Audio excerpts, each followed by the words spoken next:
The wind on the high plains did not just blow, it hunted. It scoured the earth with a jealous, hollow scream, stripping the warmth from the stone and the moisture from the soil. The sky above the territory was the color of a bruised iron skillet, heavy and low, pressing down on the flat miles of short grass that stretched toward a horizon that never seemed to get any closer. The air smelled of metallic dust and the sharp, coppery bite of snow that was waiting just behind the cloud bank, ready to bury the world. Eli Turner rode through this gray emptiness with his chin tucked into the collar of his sheepskin coat. He was a man whittled down by miles. His hat was pulled low, the brim battered and stained with the sweat of 3 different territories, and his eyes were the color of old flint, hard and unreadable. He was nearing 30, though the lines around his mouth suggested he had lived those years twice over. He carried nothing but a bedroll that had grown thin, a saddlebag with a lump of hardtack and dried beef, and a silence that was heavier than both.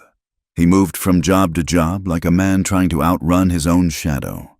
Staying in one place meant knowing people, and knowing people meant remembering. And remembering was a luxury Eli could not afford. He had left a life behind in Kansas, buried under 6 feet of black dirt, and he had not stopped moving since. The blue norther hit with the violence of a hammer strike. One moment the air was merely cold. The next, it was a blinding white sheet of ice crystals driven by a gale that could strip the hide off a steer. The temperature plummeted, dropping 20 degrees in the span of 10 minutes. Eli felt the cold seep through his coat, searching for the heat of his blood. His horse, a sturdy bay gelding that had seen better days, pinned its ears back and shuddered. The ground was treacherous, a deceptive mix of frozen mud and loose shale. They were crossing a dry wash, the bank steep and crumbled. When the wind gusted hard enough to shove the horse sideways, the animal's hoof caught in a hidden badger hole masked by a tumbleweed. The horse went down with a terrified squeal. Eli kicked his feet free of the stirrups, a reflex born of a decade in the saddle, but the ground came up too fast. His shoulders slammed into the frozen earth, and his head cracked against a jagged protruding rock. The world went white, then black, then swam back into a nauseating gray focus. Eli lay in the wash, the wind howling over the lip of the bank like a funeral choir. He tasted blood, hot and metallic, running down the side of his face into his eye. He tried to push himself up, but the horizon tilted dangerously. His horse was scrambling up a few yards away, favoring its left foreleg but standing. The animal looked at him, eyes wide and rimmed with white, shivering violently. Eli forced himself to stand. His knees felt like water. The cold was already chewing at his fingers, making them stiff and clumsy as he reached for the reins. He could not stay here. To stop moving in a blue norther was to die. He began to walk, leading the limping horse, his boots crunching on the frost-hardened ground. He did not know how long he walked. Time lost its shape in the whiteout. The cold became a narcotic, urging him to lie down, to close his eyes, to sleep. Just as the darkness began to bleed out the last gray light of the afternoon, he saw it, a thin, desperate thread of gray smoke rising against the wind, darker than the snow. He stumbled toward it, his vision narrowing to a tunnel. The shape of a homestead emerged from the gloom, perched precariously on a rise of land that took the full brunt of the gale. It was a rough, ugly place, the barn leaning slightly to the west, the corrals patched with driftwood and wire. In the yard, a figure was working. A woman stood before a massive chopping block, an axe in her hands. She was splitting wood with a rhythm that was terrifying in its efficiency. She brought the axe down, the steel biting through heartwood with a sharp crack, and split the log clean. She was not a small woman. Even through his concussed haze, Eli could see the sheer scale of her. She was tall, broad in the shoulders, with a back as straight and unyielding as a fence post. She wore a man's heavy coat that strained at the shoulders and a battered hat pulled low. She was splitting wood like she was trying to split the world in two, driving the blade down with a fury that seemed to keep the cold at bay. Eli let go of the reins and took a step forward. His boots scuffed loudly on a rock. The woman spun around, the axe coming up in a smooth, defensive arc. She did not look frightened. She looked dangerous. "Who is there?" she shouted, her voice rough, shaped by the wind. Eli tried to raise a hand to show he was empty, but his arm felt like lead. He swayed. "I need," he rasped, but the wind stole the words. The woman stepped closer. The axe held across her chest like a shield. She had a face carved from the same hard land as the hills, sharp cheekbones, a mouth set in a grim line, and eyes that were dark and guarded. She looked at him not with pity, but with the calculation of someone assessing a threat. Eli took one more step, and the ground vanished. He pitched forward, the snow rushing up to meet him. He felt rough hands grab him before he hit the earth completely. They were strong hands, surprisingly large, gripping his coat with a strength that shocked him. She did not coo or cry out. She grunted with effort, hauling him up, her shoulder digging into his side. She smelled of pine pitch and wood smoke and cold wool. "Come on, then," she muttered, the words tight. "You are heavy as a dead steer." She dragged him. It was not an act of kindness. It was the grim necessity of the plains, where leaving a man to freeze was a sin that would curdle your luck for a year. She kicked the door of the cabin open and hauled him over the threshold, dropping him onto the floorboards near the stove. The heat hit him like a physical blow, thawing his frozen skin so fast it burned. Eli groaned, rolling onto his back. He blinked up at the ceiling, watching the firelight dance on the rough-hewn beams. The woman bolted the door against the wind. She turned and looked down at him, her chest heaving slightly from the exertion. She stripped off her heavy coat and hung it on a peg underneath. She wore a simple work dress made of gray wool, patched at the elbows, but it did nothing to hide the power of her frame.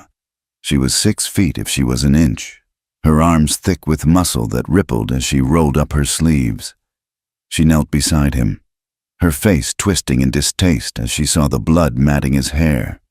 "Sit up," she ordered. Eli struggled to obey, propping himself against the leg of a heavy oak table. The room spun. The cabin was sparse. There were no rugs, no curtains, no softened edges. It was a room built for survival, not comfort. The floor was swept clean enough to eat off. A cast-iron stove dominated the center, radiating a fierce heat. On a high shelf, alone and gathering no dust, lay a photograph frame turned face down. The woman returned with a basin of hot water and a clean rag. She moved with a heavy, deliberate grace. She washed the blood from his face, the water turning pink in the basin. The cloth was rough, but her touch was efficient. "Hold still," she said. "This will sting." She poured something that smelled like corn whiskey over the gash on his head. Eli hissed through his teeth, his hands gripping the legs of the table until his knuckles turned white. "Need to stitch it," she said. "It is deep." "Do what you have to," Eli managed to say, his voice sounding like gravel rattling in a tin can. She produced a needle and thread that she had passed through the flame of a lantern. As she leaned in, Eli could see the fine lines of fatigue etched around her eyes. She smelled of soap and hard work. She began to stitch. Her hands were large, the knuckles slightly swollen from labor, but they were steady. She pulled the skin together and drove the needle through. Eli flinched. At the small movement, the woman jerked back as if he had struck her. Her eyes went wide for a fraction of a second, a flash of pure animal panic, before the shutter came down again. "Sorry," Eli whispered. She did not answer. She resumed her work, but Eli felt a faint tremor in her fingers now. Every time the rough pad of her thumb brushed his forehead, the tremor was there. It was a vibration of nerves, a hum of tension that contradicted the stony expression on her face. He watched her as she worked. She was constantly aware of him, tracking his breathing, her body coiled tight. Outside, the wind rattled the door on its hinges, and she flinched again, her eyes darting to the heavy iron bolt. When Eli shifted his boot on the floorboards, the sound was loud in the small room, and her shoulders hiked up toward her ears. She acted like a creature that had been hunted. She tied off the last stitch and bit the thread with her teeth. "Done," she said, standing up abruptly and moving away from him. She dumped the bloody water into a slop bucket. "Thank you, ma'am," Eli said. "I would have died out there." She did not look at him. She was wiping her hands on a rag, scrubbing at the skin as if the blood were something poisonous. "Rest," she said, her voice flat. "There is a blanket in the corner. You sleep there. Do not come near the bed. I can pay you for the trouble," Eli said, reaching for his pocket. She turned on him then, her eyes flashing. "I do not want your money tonight. I want you to sleep, and in the morning, when the storm breaks, you leave. You take your horse and you go." Eli looked at her, seeing the wall she had built around herself. It was higher and thicker than the walls of the cabin. "Yes, ma'am," he said softly. He crawled to the corner where a buffalo hide and a wool blanket lay. He wrapped himself up, the heat of the stove fighting the chill in his bones. He watched her for a long time. She sat at the table with her back to him, staring at the dark window. She did not move. She sat like a sentry keeping watch over an empty fort. Eli fell into a sleep that was black and dreamless. Morning broke with a silence that was deafening after the roar of the storm. The sun came up pale and watery, illuminating a world encased in ice. Eli woke with a headache that throbbed in time with his heartbeat. He sat up, groaning. The cabin was empty, but the stove was still warm, and a pot of coffee sat on the iron plate. He poured himself a cup, his hands shaking slightly, and drank the bitter, black liquid. It scalded his throat and woke him up. He found his hat and stepped outside. The brilliance of the sun on the snow made him squint. He looked out over the homestead. In the harsh light of day, the desperation of the place was laid bare. The barn roof was sagging dangerously on the north side, half the shingles stripped away by the wind.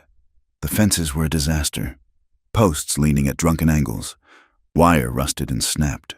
A small herd of perhaps 30 head of cattle huddled in the lee of a windbreak, their breath steaming in the frigid air. And there, just beyond the garden patch where dead corn stalks rattled in the breeze, was a fresh grave. The earth was mounded up, raw and ugly against the white snow. There was a wooden cross at the head, but no name had been carved into it. Just the wood, gray and silent. Eli walked toward the barn. He found the woman there. She was struggling with a heavy hay bale, trying to hoist it up into the loft. It was a two-man job, and she was doing it alone. Her face was red with exertion, her teeth gritted. "Let me get that," Eli said. She spun around, startled. She dropped the bale, and it hit the ground with a thud. "I told you to leave," she said, her breath coming in clouds. Eli ignored her. He stepped forward, grabbed the bale with his good shoulder, and with a grunt of effort, swung it up onto the loft edge. He turned to face her. "My horse is lame," he said. "He needs a few days, and I've got nowhere to be in a hurry. I cannot feed a hand," she said sharply. "I have barely got enough for the winter as it is. I do not want wages," Eli said. He looked around the yard, gesturing at the leaning posts and the sagging roof. "I will work for my keep. I can fix that roof before the next snow brings it down. I can tighten this wire. And I saw a gelding in the corral that looks like he has never had a saddle on him. I can break him for you. A broken horse is worth 3 times what a wild one is." May Kincaid looked at him. She crossed her arms over her chest. She was tall enough that she looked him straight in the eye. The wind whipped a loose strand of dark hair across her face, and she brushed it away impatiently. "Why?" she asked. Eli looked at his boots, then back at her.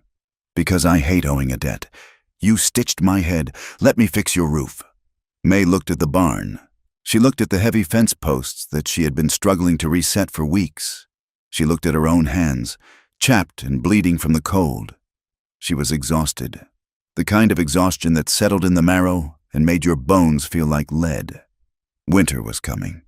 If that roof failed, the hay would rot. If the hay rotted, the cows died. If the cows died, she starved. Pride was a warm coat, but it was not something you could eat. 3 days, she said, her voice hard.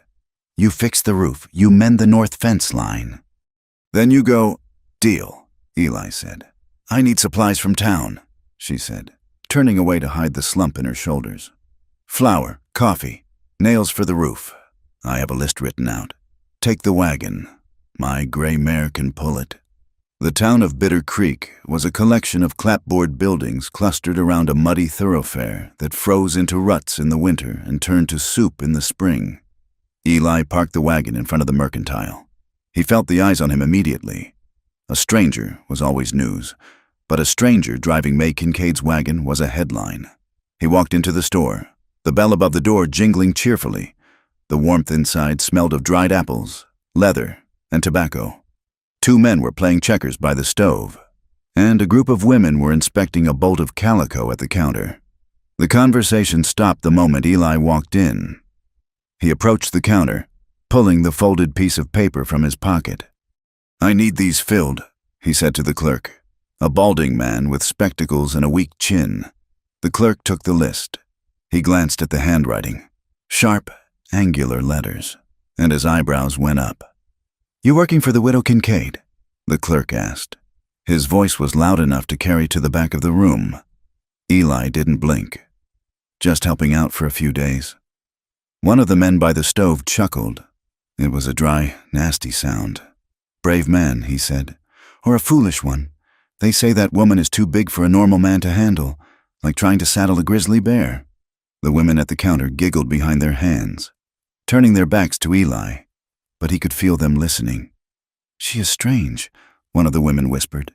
"Loud enough to be heard, unnatural. That is what she is. I heard she killed him," the second man by the stove said, moving a checker piece with a snap. "Her husband, Frank, I heard she crushed him, just squeezed the life right out of him." "Hush now," the clerk said, though he was smirking. "Ain't no proof of that, just that he ended up dead and she ended up alone. Some say she cursed him." Eli felt a heat rising in his chest that had nothing to do with the stove. He looked at the clerk. "Just the supplies," he said quietly. The clerk bustled away, filling a sack with flour, wrapping a parcel of coffee beans, counting out nails into a paper bag. The whispers continued behind Eli's back. "Did you see the size of her hands? A woman like that. It ain't right. God's punishment, leaving her barren and alone." Eli stood still. He was a man who had seen enough violence to know that words were just wind unless you gave them weight. But these words were not wind. They were stones, thrown by people who stood safe behind glass windows at a woman who was out there trying to keep a roof over her head. He wanted to turn around. He wanted to tell them that she had saved his life. He wanted to tell them about the clean floor and the steady hands. But he knew it wouldn't matter. People loved a monster because it made them feel like saints. Defending her would only make the rumors worse, that she had bewitched him, or bought him. The clerk placed the items on the counter. "That will be $4.50. Eli placed the coins on the counter. He did not look at the men by the stove. He did not look at the women. He picked up the heavy sacks, one in each hand. He turned to the door. As he passed the checker players, he stopped. The silence in the room stretched tight. Eli looked at the man who had laughed. He held the man's gaze until the fellow looked away, shifting uncomfortably in his chair. Eli pushed the door open and walked out into the cold. He loaded the wagon. His jaw set so tight his teeth ached. He carried the ugliness of the town back with him, a heaviness that sat on the seat beside him all the way back to the homestead. May was waiting for him by the barn when he pulled in.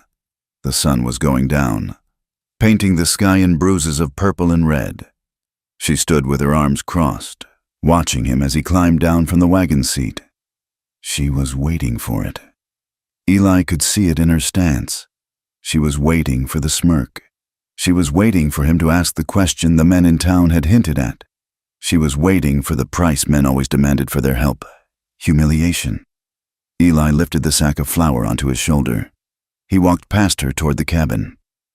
"Store was out of dried peaches," he said, "but I got the rest. And I got an extra pound of nails. The roof looks worse than I thought."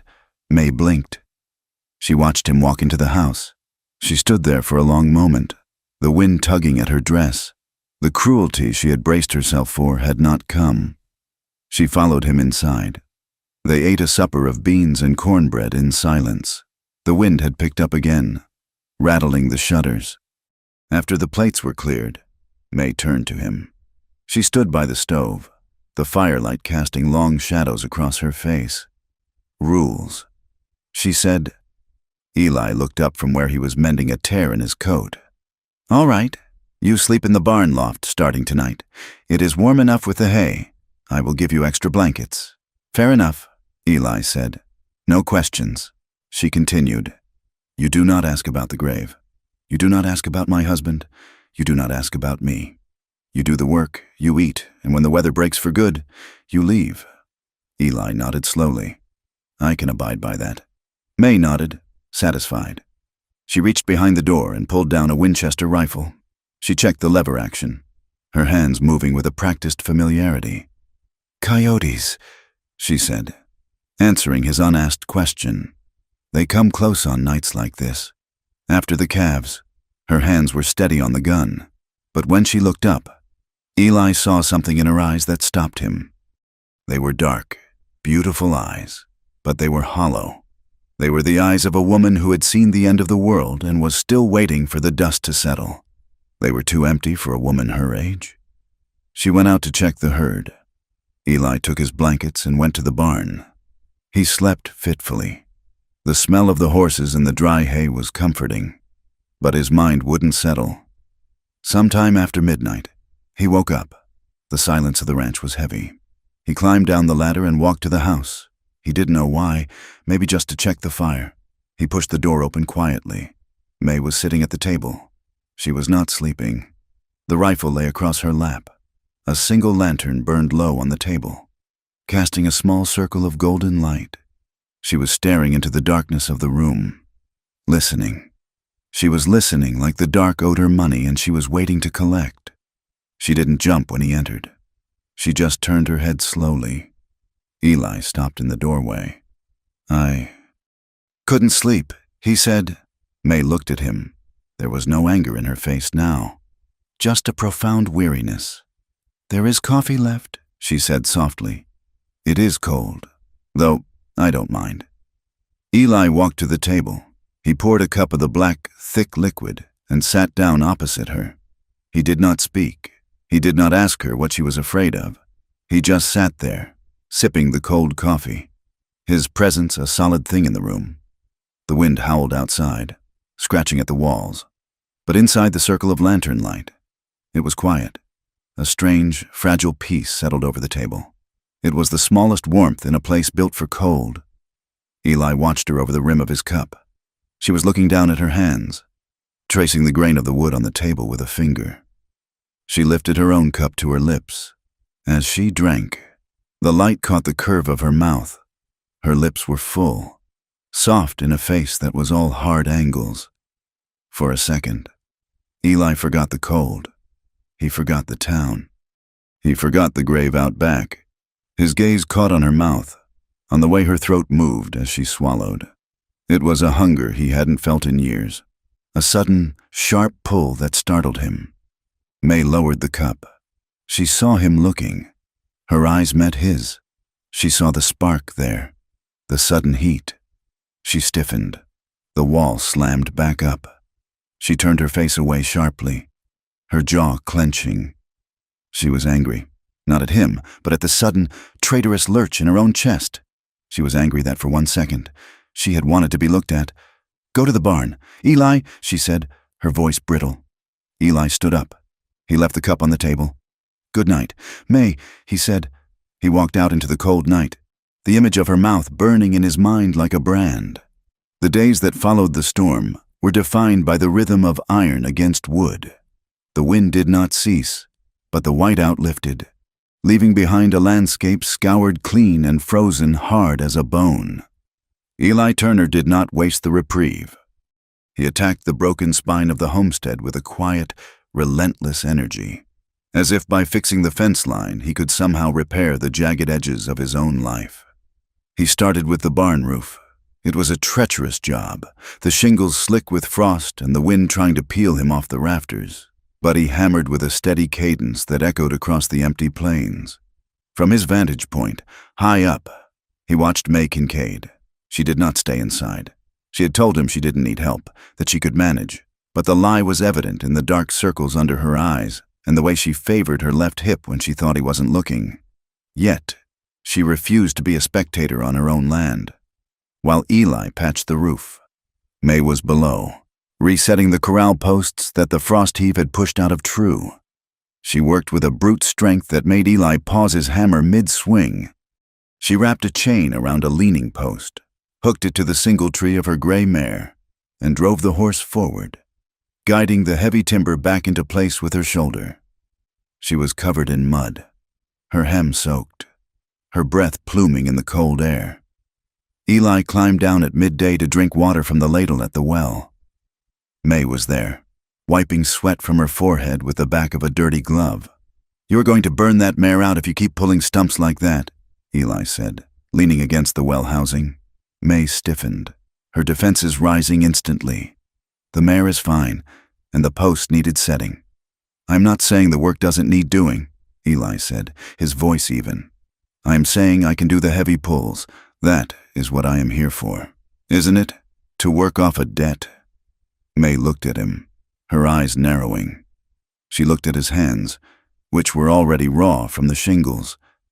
"I do not need you to save me, Mr. Turner. I have run this place alone for 3 years." "I can see that," Eli said, "and you are tired. May—" The word hung in the air between them. It was not an insult. It was a fact, plain as the sky. May opened her mouth to argue, to snap back with her usual armor of pride, but the fight drained out of her.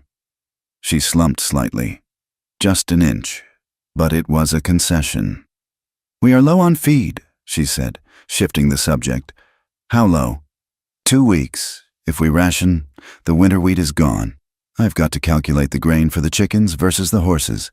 If the snow holds off, I can drive the herd to the south pasture where the grass is taller, but if it snows again— She trailed off, her gaze drifting to the horizon. Eli began to understand the mathematics of her survival. It was a constant, exhausting subtraction. Every cup of water, every scoop of oats, every stick of firewood was measured against the length of the winter. She carried these numbers in her head like a heavy stone. "We will move them Thursday," Eli said. "I will ride point. You take the flank." May looked at him, surprised that he had stepped into her equation without asking permission. She nodded once, sharp and quick. "Thursday." She agreed. The crisis came 2 nights later, not from the weather, but from the herd. Eli was sleeping in the loft, buried under 3 wool blankets. When the barn door creaked open below, he was awake instantly, his hand going to the Colt Navy revolver near his pillow. "Eli?" It was May's voice, tight and strained. He peered over the edge of the loft. She was standing in the center aisle, holding a lantern. The yellow light threw her shadow long and distorted against the stalls. "What is it?" Eli asked, swinging his legs down the ladder. "It is the white-faced calf. She said, the late one. He is down. He won't nurse." Eli pulled his boots on and dropped to the floor. He followed her to the pen at the back of the barn. The calf, a scrawny thing born too late in the season to have much fat on him, was lying on its side in the straw. Its breathing was shallow and raspy, a wet sound that rattled in its small chest. The mother cow stood nearby, lowing softly, distressed. "Scours?" Eli asked, kneeling beside the animal. "Pneumonia, I think. Or the cold got deep in him. He was shivering an hour ago. Now he is too hot." May knelt on the other side, her face pale in the lantern light. She looked terrified. It wasn't just a calf to her. It was money. It was survival. Losing a head of stock meant less to sell in the spring, which meant less money for seed, which meant another year of suffocating debt. "We need to break the fever," Eli said. "Do you have blankets? Whiskey?" "In the tack room," May said. For the next 6 hours, they waged a war against death in the freezing draft of the barn. They moved with a singular purpose, speech becoming unnecessary. Eli lifted the calf's front quarters, the animal dead weight in his arms, while May packed straw and wool blankets around its torso. She forced a mixture of warm milk and a splash of corn whiskey down the animal's throat from a bottle, her hands gentle but firm. The space in the stall was cramped. As they worked, their bodies became parts of the same machine. Eli held the calf's head. May rubbed its flanks vigorously with a burlap sack to stimulate circulation. "Faster," she whispered, panic edging her voice. "He is getting colder. I've got him," Eli said. "Keep rubbing." They shifted positions, and for a moment, they were pressed together in the straw. Eli's shoulder brushed against hers. Through the layers of wool and cotton, he felt the heat of her, the solid, living reality of her body. It was electric, a sudden shock of contact that made the air in the stall feel thin. May froze for a second, her hand stilling on the calf's flank. She looked up, her face inches from his. Her eyes were wide, the pupils blown black in the dim light. He could smell the soap she washed with and the scent of hay and the metallic tang of fear. "Don't stop," Eli said, his voice rougher than he intended. May ducked her head and resumed rubbing. Harder now, as if trying to erase the moment. The night dragged on. The lantern sputtered and had to be refilled. The cold seeped through the barn walls, turning their breath to clouds that mingled in the air. Eli's arms burned with the effort of holding the calf upright, keeping the fluid from settling in its lungs. Just before dawn, the rhythm of the calf's breathing changed.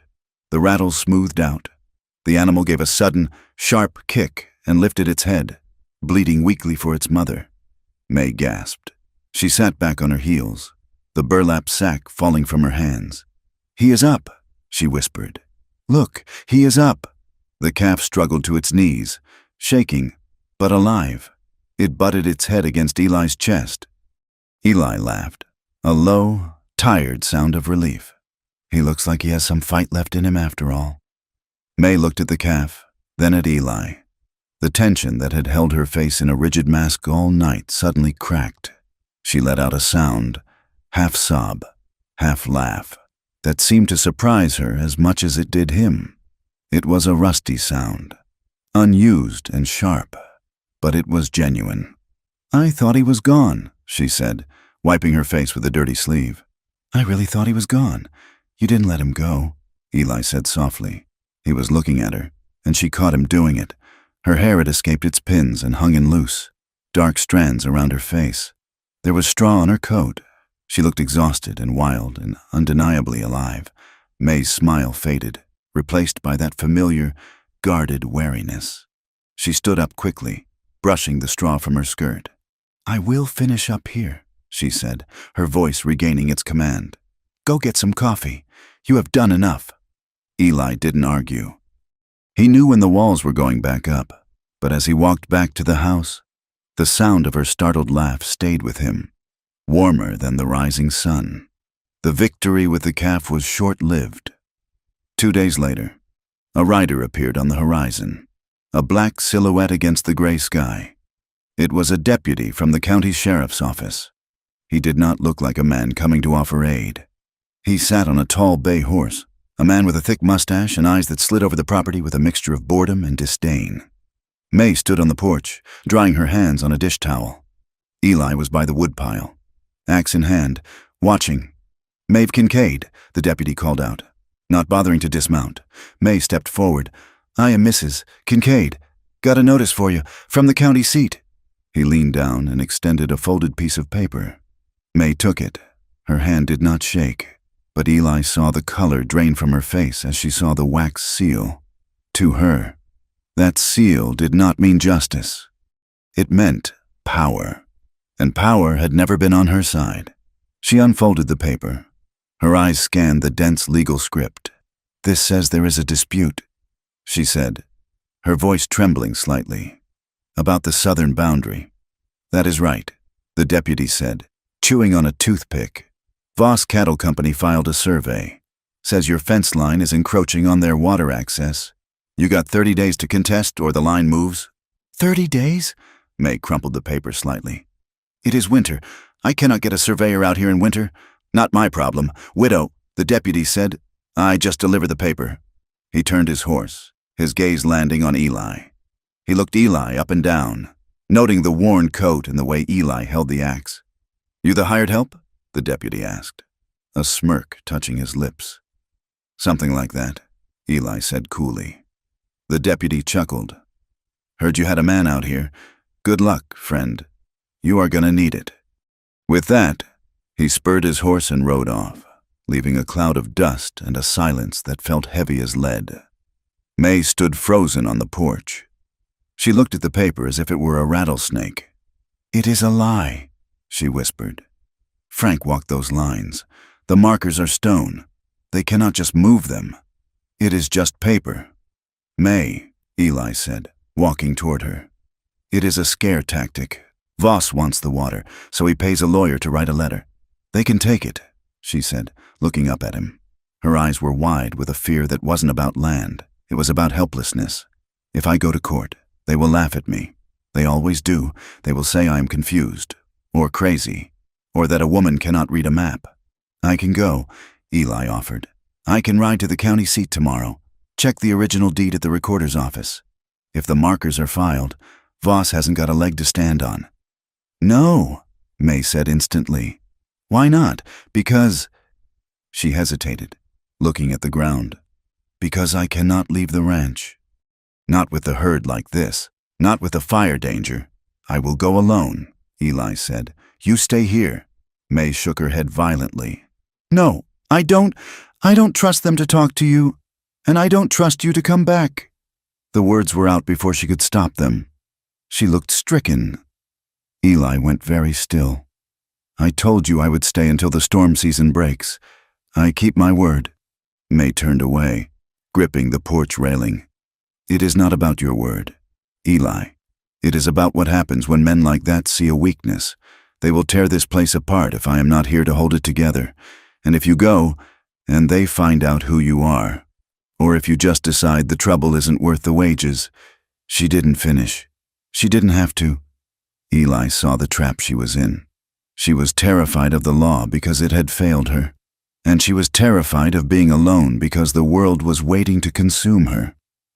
We will figure it out, Eli said gently. But first, we need supplies. Real supplies. If we are going to be under siege, we need to be ready.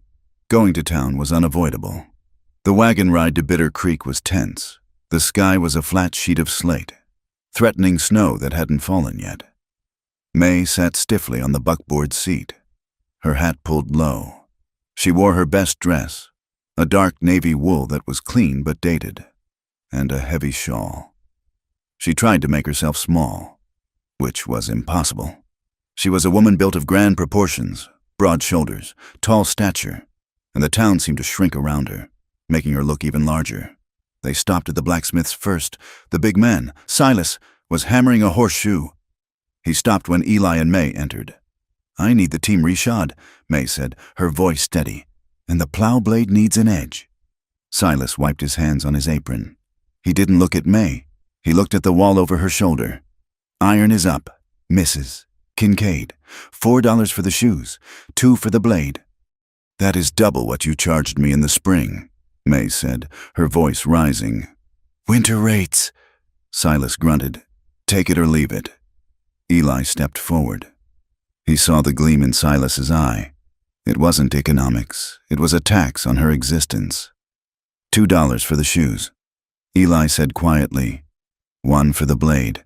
That is the going rate. Silas looked at Eli, his lip curling. I don't haggle with drifters, and I don't haggle with her. May put a hand on Eli's arm. It was a warning grip, hard and desperate. Pay him, she whispered. Just pay him. Eli felt the anger coiling in his gut, hot and sharp.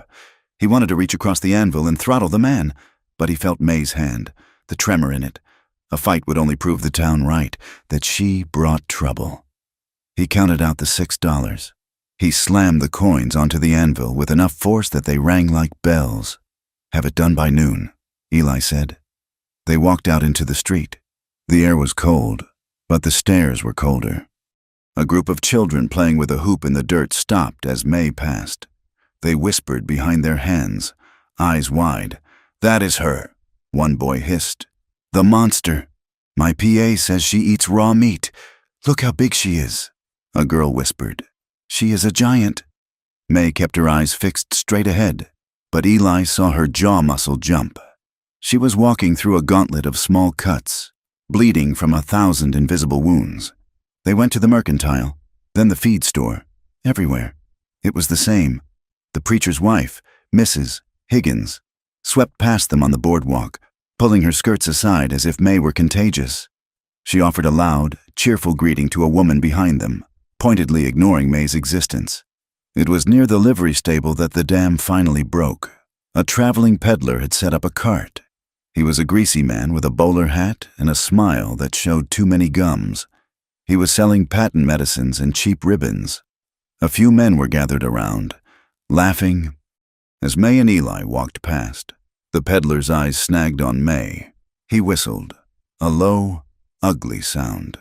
"Lord Almighty, look at the size of that heifer," the peddler said, loud enough for the street to hear. "You could hitch her to a plow and save the ox for eating." The men laughed. It was a crude, brutal sound. May stumbled slightly. She stopped, her face burning a deep, painful red.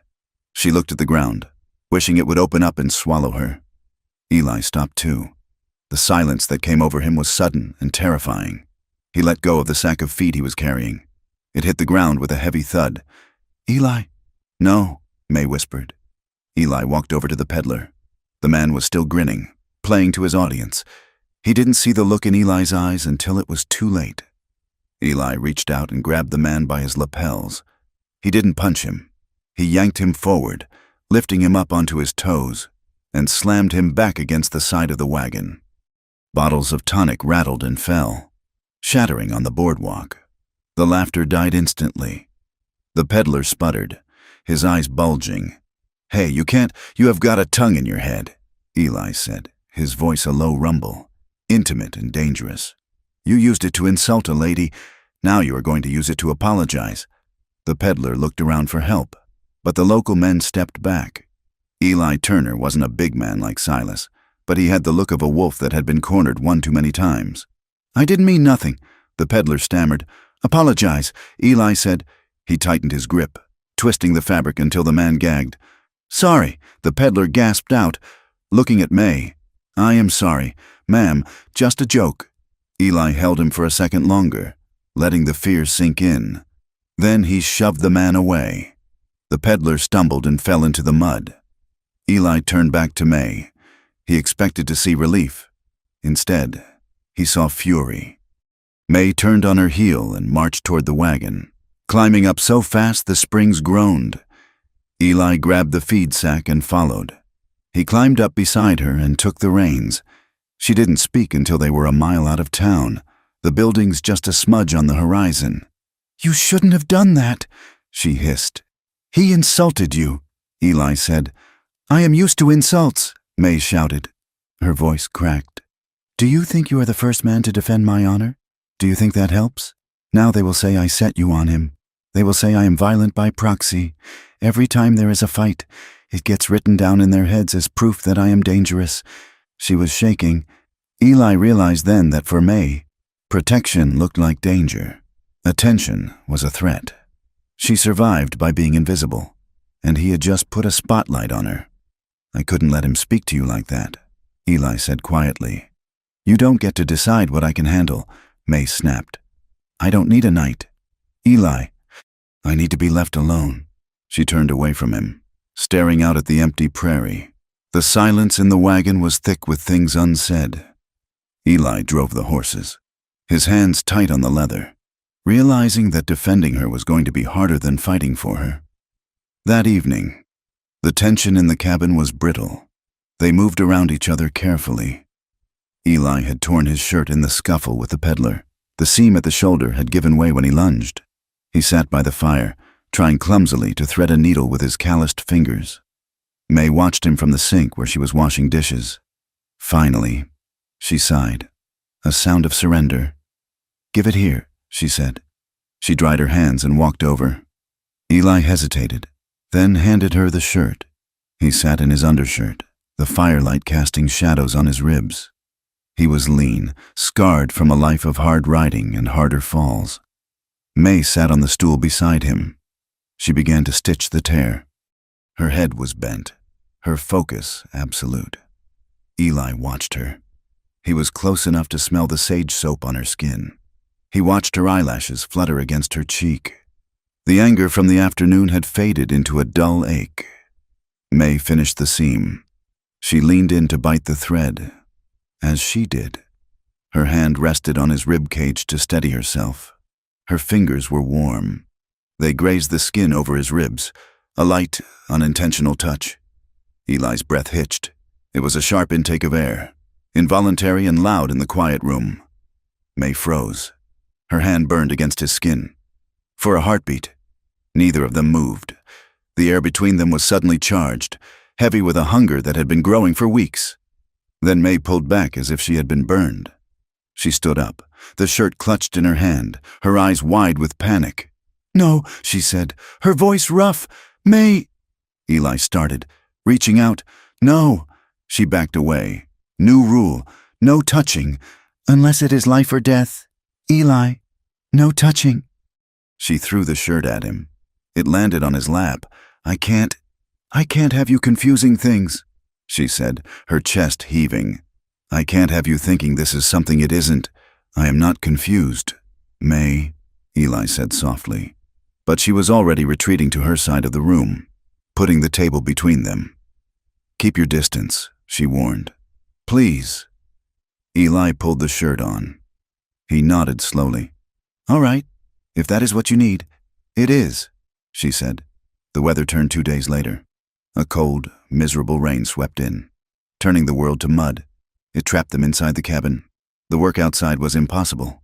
They sat at the table, a deck of worn cards between them. The lamp flickered. The rain drummed a relentless rhythm on the roof. They played 7-Up. The stakes were matches.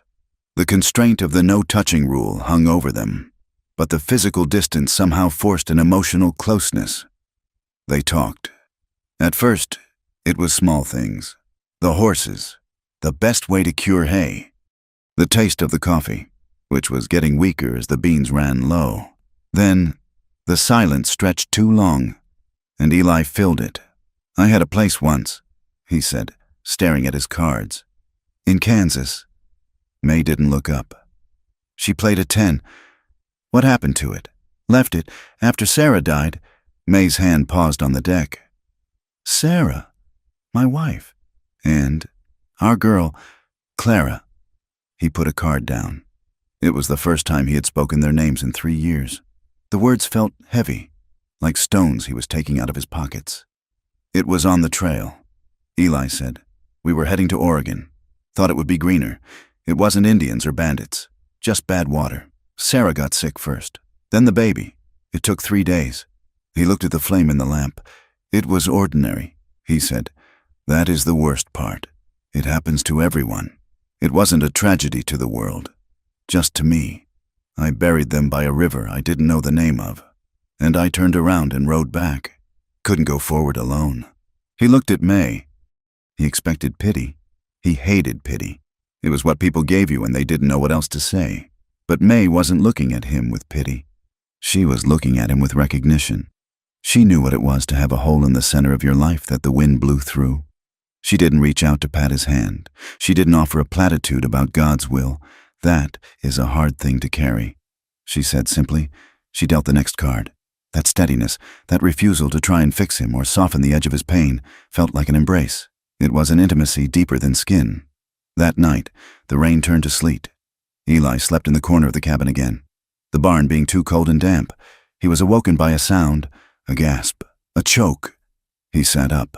In the dim light of the dying coals, he saw May thrashing in her bed. She was caught in a nightmare, fighting invisible hands. "No," she whimpered. "No, Frank, don't, please."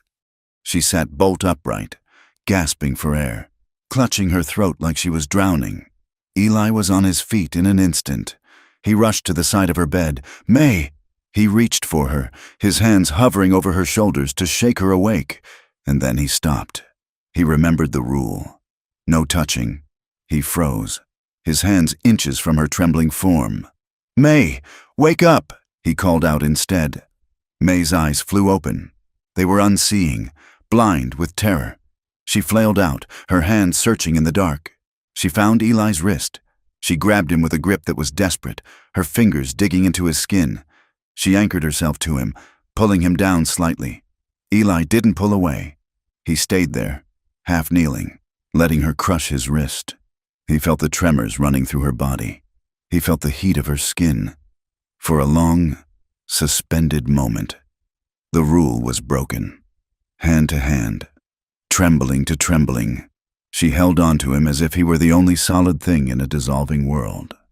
Then, the reality of the room returned. May blinked, her eyes focusing on his face. She saw him. She saw her hand gripping his. She let go as if he were red-hot iron. She scrambled back against the wall, pulling her knees to her chest. "I am sorry," she stammered. "I was dreaming." "It is all right," Eli said, his voice gentle. "You are safe." May turned her face away. She was ashamed, not of the nightmare, but of the need. She had shown him the crack in the armor. She had reached for him. "Go back to sleep." "Eli," she whispered into her knees. Eli stood up slowly. He rubbed his wrist where her fingernails had left crescent moon indentations. He walked back to his pallet in the corner. He lay down, but he didn't close his eyes. He stared at the rough timber of the ceiling, listening to May's breathing slowly even out. He realized then that the math had changed. He wasn't counting the days until the storm season broke anymore. He wasn't thinking about the wages or the next town. He was staying, not because he needed the work, not because he had nowhere else to go. He was staying because the thought of leaving her alone in the dark, fighting those ghosts by herself, was a kind of dying he couldn't survive. He closed his eyes, the sensation of her hand on his wrist still burning, and knew he was in trouble deep enough to drown in. The war for the Kincaid homestead did not begin with gunfire. It began with the quiet, suffocating rustle of paper. 2 weeks after the boundary notice, a rider from the Voss Cattle Company arrived. He was not a rough hand, but a man in a clean suit that looked out of place against the dusty backdrop of the plains. He sat on a nervous sorrel mare and spoke to May from the other side of the fence. "Never dismounting," he told her, with a smile that didn't reach his eyes. That Harlan Voss was a reasonable man. He claimed that a review of the county archives suggested May's deed was invalid, a clerical error from years ago that nullified her water rights to the creek. He offered her a price for the land. It was a fraction of what the earth was worth, barely enough to buy a ticket east, let alone start a new life. When he left, May stood gripping the fence post until her knuckles turned the color of old bone. Eli stood behind her, watching the dust settle. He saw the way her shoulders hunched, not in defeat, but in the bracing posture of someone expecting a whip. "They are lying," Eli said. May turned. Her face was gray. "It might not matter if they are lying. Eli, when Frank died, the papers were a mess. I didn't understand the law. I couldn't read the legal script well back then. 2 men from town, friends of the bank, came out to help. They took the ledgers. They took the deed to get it updated. They said they were handling it for the widow." She laughed, a sharp, bitter sound. "I let them. I was so relieved to have him gone. I didn't care what papers they signed. I just wanted the silence." Eli looked at her. He heard the tremor in her voice, the vibration of a regret that had been festering for 3 years. "I am going to the county seat," Eli said. "No," May said immediately. "I told you. You told me you couldn't leave." Eli interrupted. "You didn't say I couldn't." He walked past her toward the barn to saddle the bay. "I know how to read a land survey, May, and I know how men like Voss work. They don't offer money if the law is truly on their side. If the deed was invalid, they would just take it. The offer means they are scared of something in that paperwork." May followed him, grabbing his arm. Eli stopped. He looked down at her hand, large and calloused, gripping his sleeve. "It is dangerous," she whispered. "I am not using my name." Eli said, "I have got a name I can borrow, an old friend who doesn't need it anymore. I will ride in, check the books, and ride out. One day." May looked at him, searching for the hesitation that wasn't there. She slowly released his arm. "Come back," she said. "That is an order." The county seat was a sprawling, ugly town built on the ambition of silver miners and cattle barons. Eli left his horse at a livery on the outskirts and walked to the courthouse, pulling his hat low. He moved with the nondescript shuffle of a drifter looking for day labor, a man easily ignored. Inside the Hall of Records, the air smelled of dry rot and ink. The clerk was asleep at his desk. Eli bypassed him and went to the shelves where the land claims for 1868 were housed. He spent 4 hours turning pages that felt like dried skin. He traced the lines of the township, the range markers, the water rights. He found May's deed. It was there, recorded in black and white, legally sound. The signature of the original surveyor was clear, but on the very next page, he found the contradiction. A second claim had been filed 3 weeks after Frank Kincaid's death. It was a correction of boundary, filed by a man named Silas Thorne, claiming that the creek access belonged to the adjacent parcel, land now owned by Harlan Voss. Eli stared at the signature on the witness line of the second claim. J. Miller. He knew that name. Miller was the foreman for the Voss outfit. The man who had signed the claim that stole May's water was the same man now paid to run cattle on that land. It was a clear conflict of interest, a fraud plain as day, but it had been buried in a book no one had opened in years. Eli closed the ledger. He had what he needed. Voss wasn't standing on the law. He was standing on a lie he had paid for. Eli slipped out of the courthouse as the sun began to dip. He felt a grim satisfaction. Proof was ammunition. He rode out of town fast, intending to make the homestead by midnight. The moon was a sliver of ice in the sky, offering little light. He was 10 miles from the Kincaid property, crossing a dry riverbed lined with cottonwoods. When the shadows detached themselves from the trees, there were 3 of them. They didn't call out a challenge. A rope hissed through the dark and settled over Eli's chest, pinning his arms. Before he could spur the bay, the rope went taut. He was jerked backward out of the saddle, hitting the ground with a force that knocked the wind out of him. Boots hit the dirt. Eli tried to scramble up, gasping for air, but a boot heel slammed into his ribs. He heard the crack before he felt the pain, a sharp, sickening snap that turned his vision white. "Stay down," a voice growled. Eli curled into a ball, protecting his head. But they weren't looking for a fight. They were delivering a message.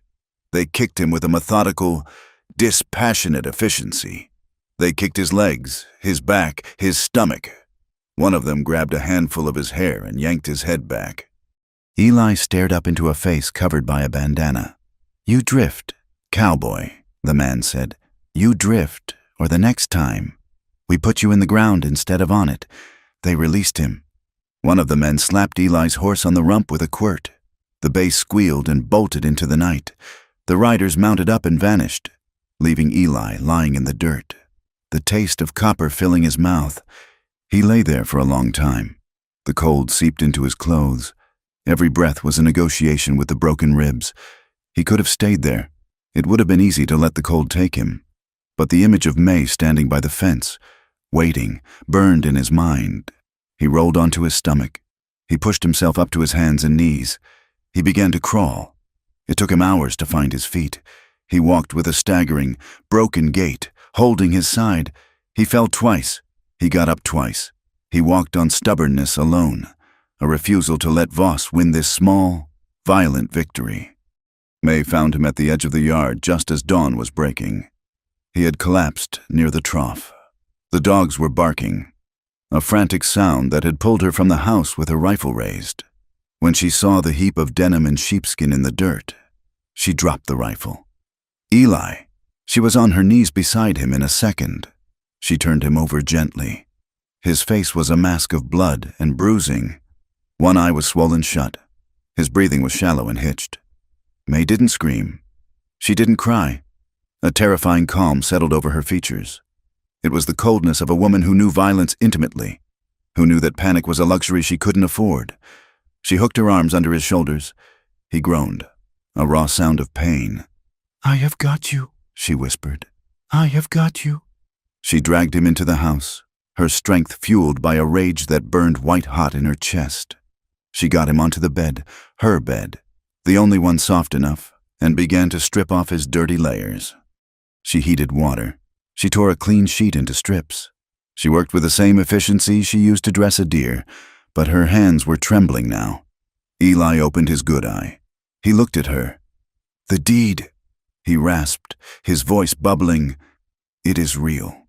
They forged. The second one." "Hush," May said. She was washing the grit from a cut on his cheek. "Hush now." She cut his shirt open. When she saw the purple-black bruising spreading across his ribs, her breath hitched. "They did this," she said, her voice flat. "Voss's men. They warned me. To leave." May paused. She looked at the door, then back at him. "You should have." Eli managed a weak, bloody grin. "I like the food here too much." May didn't smile. She turned away to wring out the cloth, and Eli saw her shoulders shaking. She wasn't crying. She was vibrating with anger. She turned back, her eyes dry and hard. "This is what men do," she said bitterly. "This is all they know. They break things that won't bend." She began to bandage his ribs, wrapping the linen tight to support the bone. As she worked, her guard slipped. Frank was like them, she said quietly. Eli watched her face.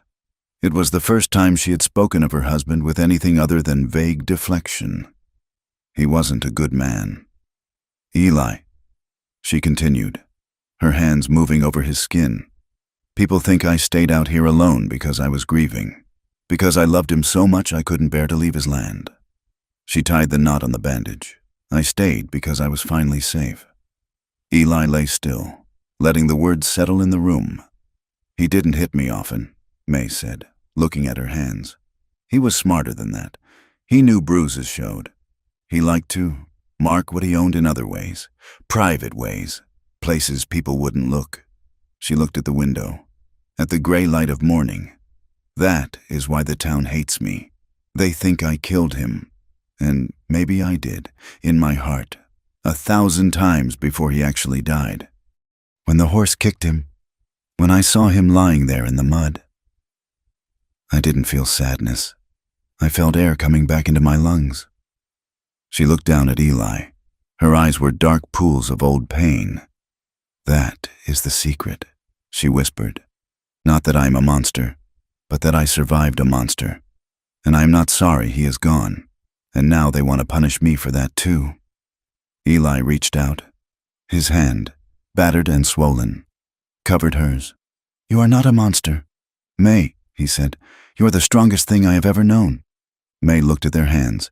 She didn't pull away this time. By evening, Eli's fever had spiked. The infection from the cuts and the trauma to his body sent him into a delirium.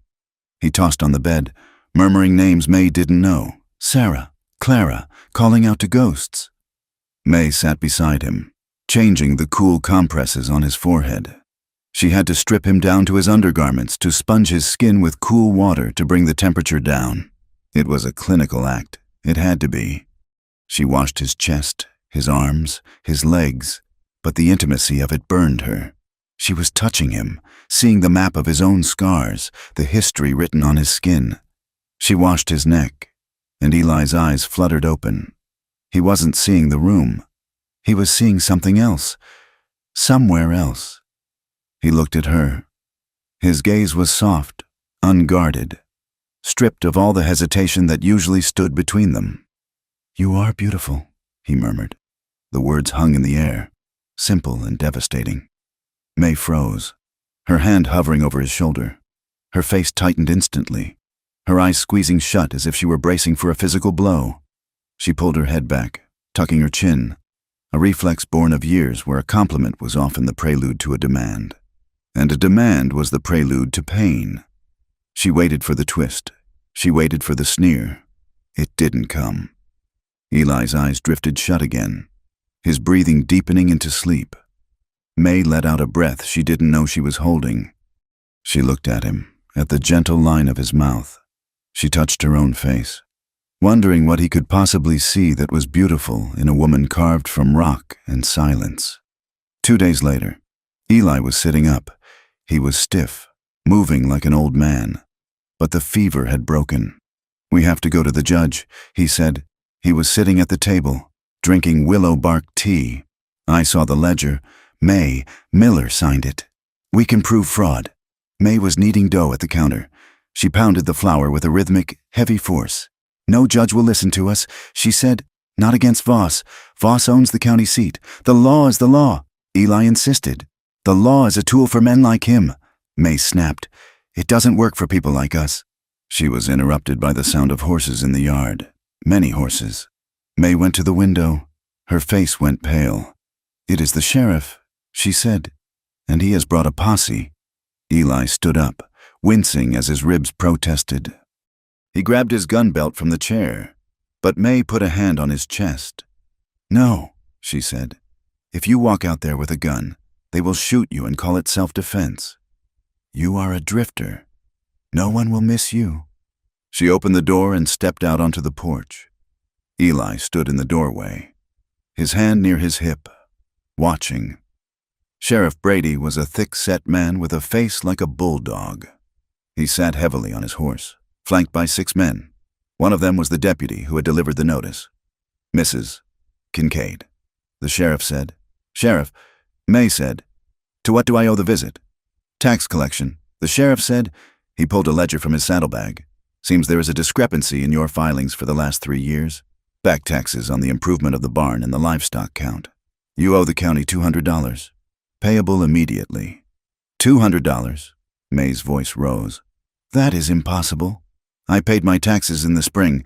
I have the receipts. The assessor reevaluated. The sheriff said, shrugging. The county needs its coin. You pay now, or we seize the property to cover the debt. This isn't about taxes, Eli called out from the doorway. This is Voss trying to squeeze her out. The sheriff looked at Eli. Well, look at that. The hired man is still breathing. Heard you took a tumble. Son. Eli stepped onto the porch. He ignored the threat. You know this is false. Sheriff, I know what the paper says. The sheriff said $200. I don't have it, May said. You know I don't have that kind of cash on hand. Then we seized the assets. The sheriff said. He signaled to his men. Search the barn. Search the house. See if there is anything of value we can hold until the auction. You are not coming in my house, May said, blocking the door. Stand aside. Widow, the deputy sneered. Unless you are hiding something. Heard rumors you got all sorts of contraband in there. Or maybe just secrets. The men dismounted. They moved with a casual arrogance, kicking over a bucket, pushing past the chickens. It was a humiliation disguised as procedure. They were invading her sanctuary. I have a saddle, Eli said quickly.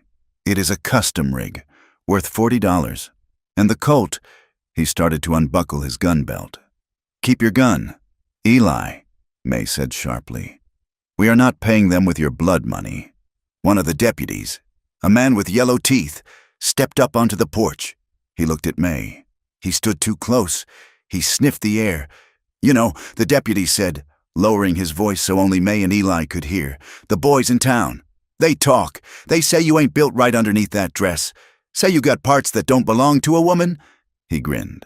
A lewd, hungry expression. Maybe we ought to check that too. For the county assessment, make sure you are what you say you are. May went rigid. The blood left her face, leaving it the color of ash. Her hand twitched. It moved instinctively toward the rifle leaning against the doorframe. The moment stretched, tight as a bowstring. If she touched that rifle, they would kill her. They were waiting for it. They wanted the excuse. Eli stepped between them. He moved with a speed that belied his broken ribs. He placed his body directly in front of May, shielding her from the deputy's gaze. He didn't draw his gun. He just stood there, a wall of focused aggression. You take one more step, Eli said, his voice dropping to a whisper that carried more weight than a shout, and I will kill you. I won't draw. I will just take your throat out with my hands. The deputy blinked. He looked into Eli's eyes and saw a calm, absolute certainty. This wasn't a bluff. This was a man who had nothing left to lose. The deputy took a step back. Enough, the sheriff called out, sensing the line was about to be crossed. We will take the herd. The herd? May cried out, stepping around Eli. "You can't take the herd." "That is my livelihood. It covers the debt," the sheriff said. "Boys, round them up." May watched helplessly as the men rode into the pasture. They shouted and whipped the cattle, driving the small herd. Her survival, her winter money, her sweat and blood. Toward the road, she stood on the porch, trembling. Not with fear, but with a rage so potent it made her dizzy. The sheriff tipped his hat mockingly. "You got 30 days to redeem the property, Mrs. Kincaid, or we sell the land too." They rode off, the dust swallowing the herd. The silence in the cabin that night was a living thing. May sat at the table. She hadn't lit the lamp. She sat in the dark, her hands flat on the wood. Eli stood by the stove. He wanted to offer hope. He wanted to say they could fight this, but he knew words were useless against what had just happened. May spoke first. Her voice was hollow. "Do you know what they say?" she asked. Eli turned. "Don't listen to them. May, they say I am a hermaphrodite." She said the word was ugly in the quiet room, or that I was born turned inside out. "They say Frank married me for a sideshow." She stood up. She walked toward him, in the moonlight coming through the window. She looked immense and fragile all at once. "They want to see," she whispered. "They all want to see. It is not enough to take my land. They want to strip me. They want to verify the monster." She stopped in front of him. She began to undo the buttons of her bodice. "May, don't," Eli said. "You don't have to." "I do," she said, her voice breaking. "Because you are wondering too. You are the only one who hasn't asked, but you must be wondering why I am like this, why I recoil when you touch me, why I hide." She pulled the fabric down. She turned her shoulder to the moonlight. It wasn't a deformity of birth. It was a map of cruelty. Scars crisscrossed her skin. Cigarette burns. The jagged white line of a knife cut that ran from her collarbone down to her breast, and lower, on her ribs. The dark, uneven texture of bones that had been broken and set wrong. "Frank," she whispered. "He didn't just hit, he carved. He wanted to make sure that if I ever left, no other man would want to look at me without flinching. He made me into something, ruined." She looked at Eli, tears finally spilling over. "Hot and fast. I'm not a monster. Eli, I'm just a map of what he did, and I don't let people see because I won't let them turn my pain into a story they tell in the saloon. I won't be their entertainment." She stood there, shivering, waiting for him to look away, waiting for the disgust. Eli stepped closer. He didn't look at the scars. He looked straight into her eyes. "I don't need to see," he said. He reached out, his hands hovering, then gently, with infinite care, he pulled the fabric of her dress back up to cover her shoulder. He buttoned the top button. "I don't need proof that you are a woman, May, and I don't need to know what he did to know that you survived it." He cupped her face in his hands. His thumbs brushed away the tears. "I just want you alive," he said. "I want you here. I don't care about the scars. I care about the woman standing in the middle of them." May looked at him. She saw the truth in his face. He wasn't horrified. He was furious for her, not at her. Something inside her, a dam that had held for 3 years, finally broke. She didn't think. She surged forward. She kissed him. It wasn't a soft, romantic kiss. It was fierce. It was desperate. It was a collision. She grabbed his face, pulling him down to her, her mouth crushing against his. It was a claiming. She was taking one pure thing from a world that had given her nothing but dirt. Eli made a low sound in his throat and wrapped his arms around her, holding her tight against his broken ribs, ignoring the pain. He kissed her back with a hunger that matched hers, a promise of shelter. For 10 seconds, they were the only two people on earth. Then May pulled away. She stumbled back, her chest heaving. Her hand went to her mouth. She looked at him with wide, terrified eyes. She realized what she had done. She had let him in. She had given him the power to hurt her in a way Frank never could. "May," Eli started. "No," she whispered. "No." She turned and ran into her bedroom, slamming the door. The bolt slid home with a definitive click. Eli stood alone in the dark kitchen. his lips still burning, his heart hammering against his ribs. He walked to the window. He looked out at the night, trying to make sense of the shift in the universe. Then he saw it. In the distance, to the north, a bright orange glow was blooming against the black sky. It grew rapidly, licking upward, consuming the dark. It was the haystack, the winter feed. Voss's riders hadn't just taken the herd. They had circled back. They were burning them out.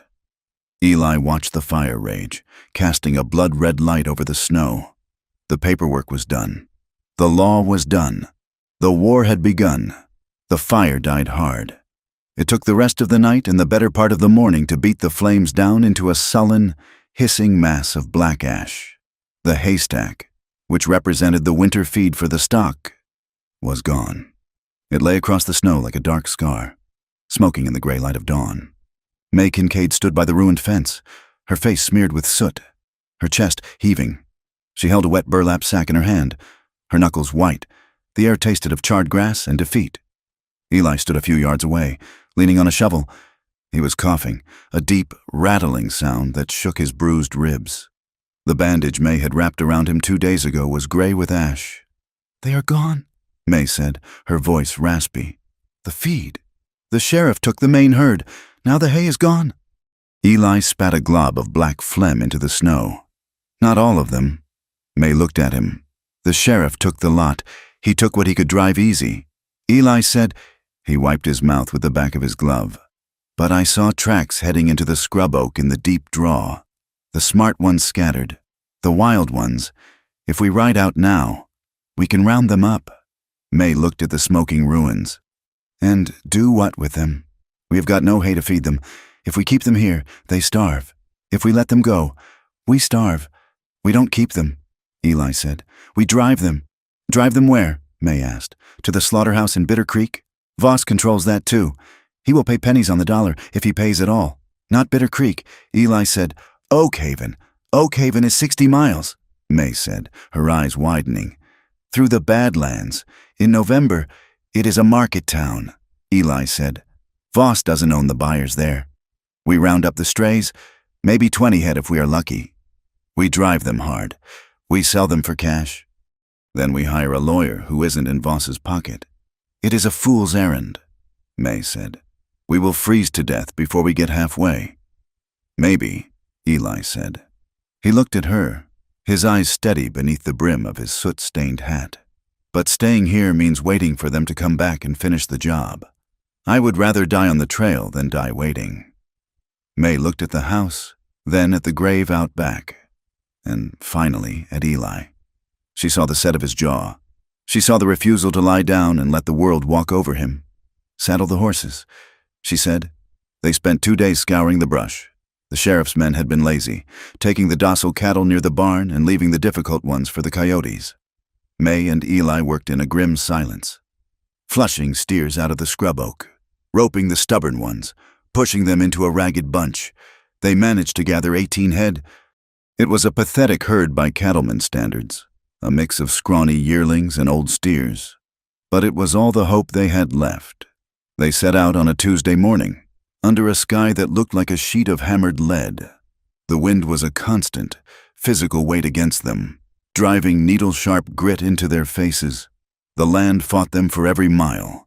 The trail to Oak Haven wound through country that God had seemingly made in anger, steep, muddy draws that sucked at the horses' hooves, ridges of sharp volcanic rock that cut leather, and open flats where the wind screamed without interruption.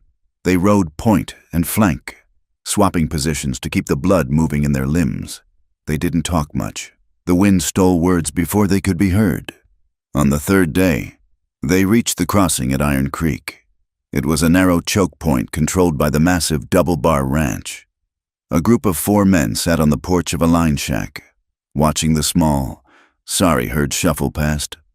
One of the men, a redhead with a face full of scars, stood up as May rode by. She was bundled in her heavy coat, a scarf wrapped around her face, but her size was unmistakable. "Well, look at that," the redhead called out. "Is that a bear on a horse, or just the Kincaid widow?" The other men laughed. It was the same laughter she had heard her whole life. Sharp, degrading, meant to strip her down.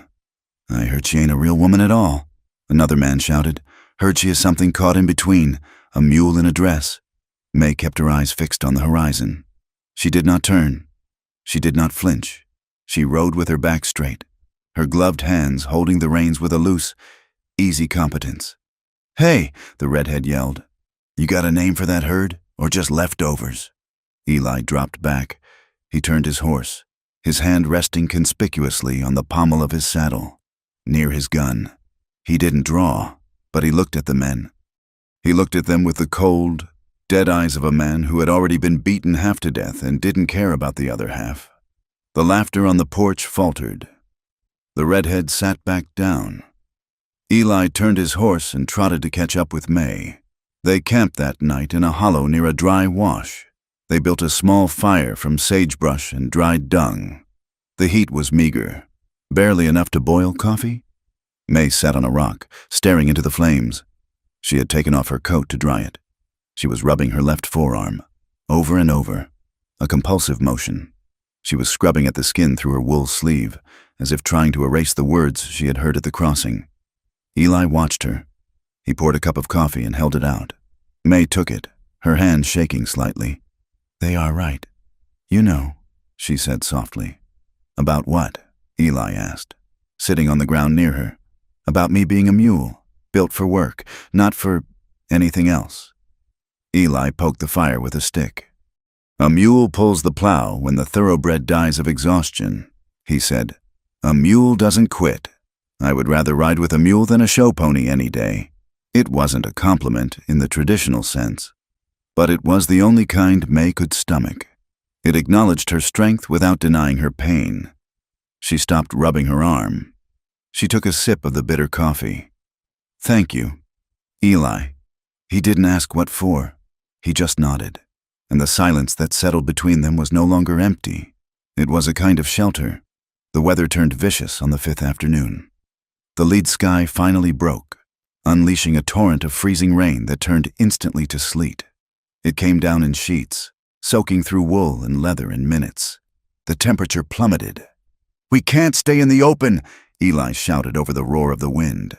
The cattle were bawling, turning their tails to the storm, refusing to move. "There is a canyon up ahead," May yelled back. "The box! We can shelter under the overhang." They pushed the herd into the narrow mouth of the canyon.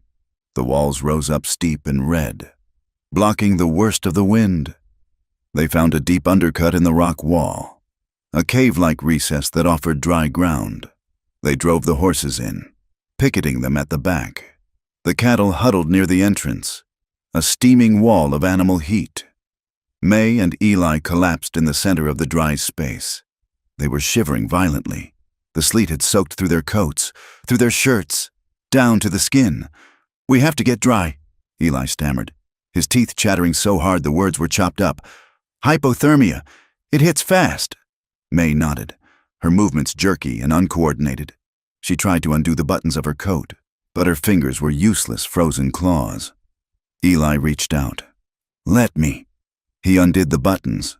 She didn't pull away. She was too cold to fight. He helped her strip off the heavy, sodden coat, then the vest, then the shirt. It wasn't seduction. It was survival. Wet clothes in this temperature were a death sentence. They stripped down to their undergarments. May kept her chemise on, though it was damp.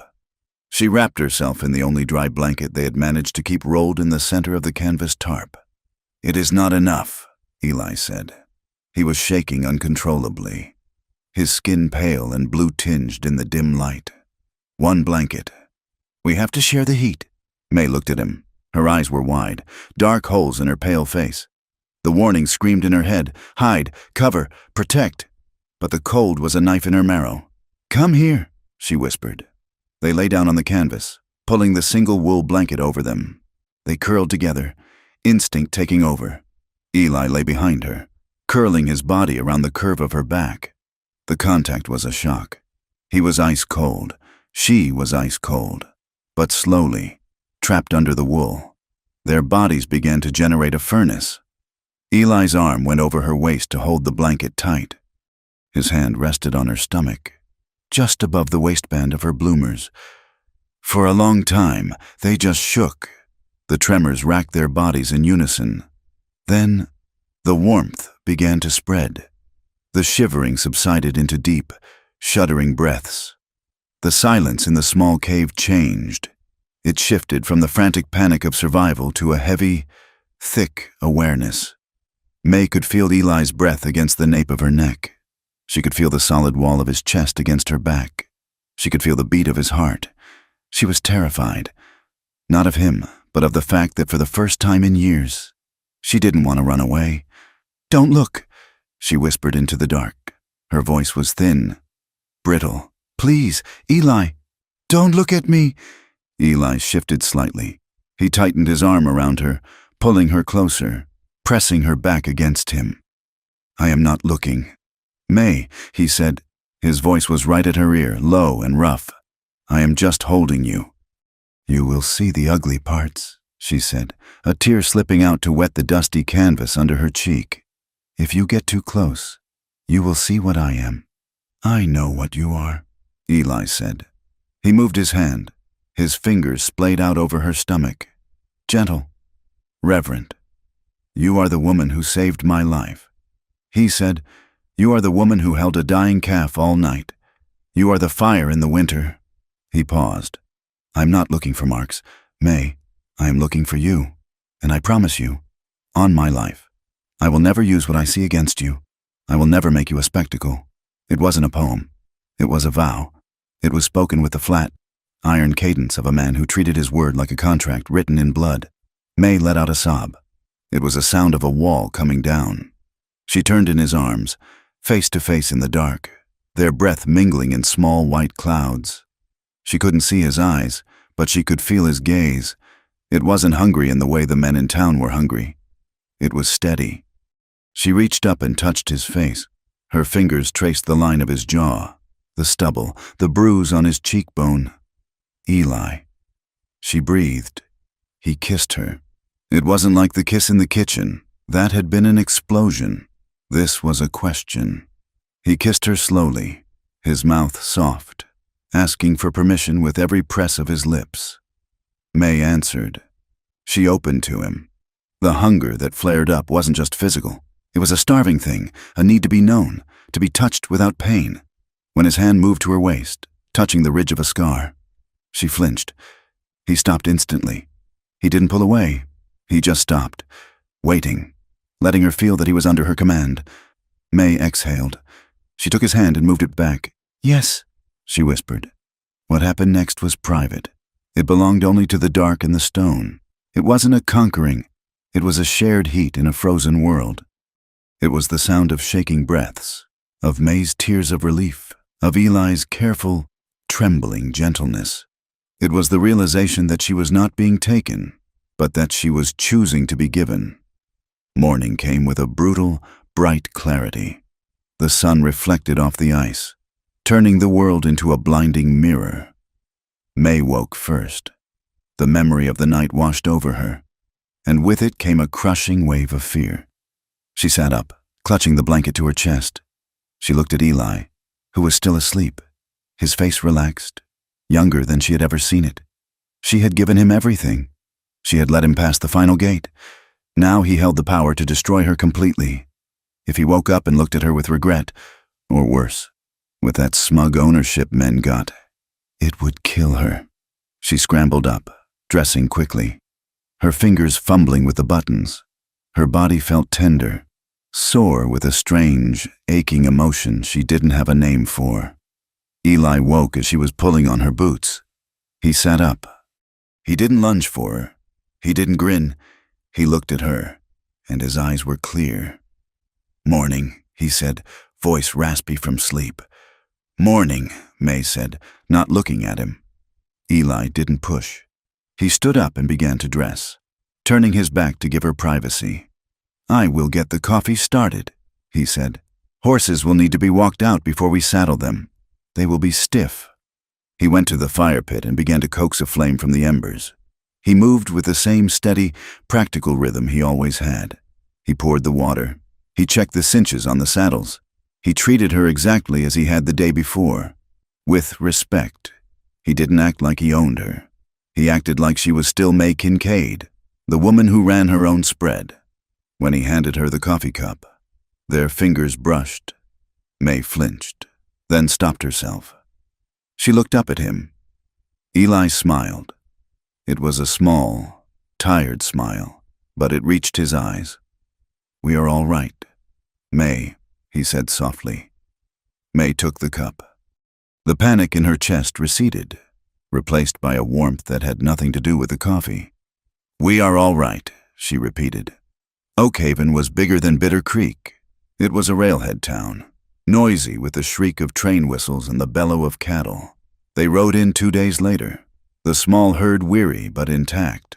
The town didn't welcome them. People stopped on the boardwalks to stare. A giant woman in men's trail clothes and a battered drifter, driving a pathetic string of cattle. They went to the hotel first. May wanted a bath. She wanted to wash the trail and the fear off her skin. The clerk took one look at May, at her size, her dust-stained coat, the rifle scabbard over her shoulder, and shook his head. "No rooms," he said, not looking up from his ledger. "The board outside says vacancy," Eli said, his voice tight. "Not for you," the clerk said. "We don't cater to carnival folk, or whatever she is." Eli's hand twitched, but May stepped in front of him. "Come on," she said quietly. "The livery will have hay." They slept in the loft of the livery stable. It was humiliating, curled up in the straw like vagrants while the sounds of the saloon drifted up from the street. But May held her head high. She wasn't here for comfort. She was here for justice. The next morning, they took the cattle to the stockyards. The buyer was a man with a cigar and eyes like polished flint. He walked the line of cattle, poking them with a cane. "Scrub stock." He spat. "Lean, tough meat. I will give you $2 a head. Current market is $5, Eli said, for prime beef." The buyer sneered. "This is dog food. $2. Take it or I walk." He looked at May, standing by the gate, figured a woman alone wouldn't know the difference. He muttered. Eli stepped into the man's space. He didn't raise his voice. "These cattle are corn-fed until last week," Eli said. "They are trail-hardened, not sick, and the lady isn't alone. You will give us $4.50 a head, or I will drive them to the railhead myself and tell every man on the line that you are trying to cheat a widow." The buyer looked at Eli. He measured the threat.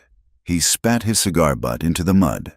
$4, the buyer said, "and that is charity."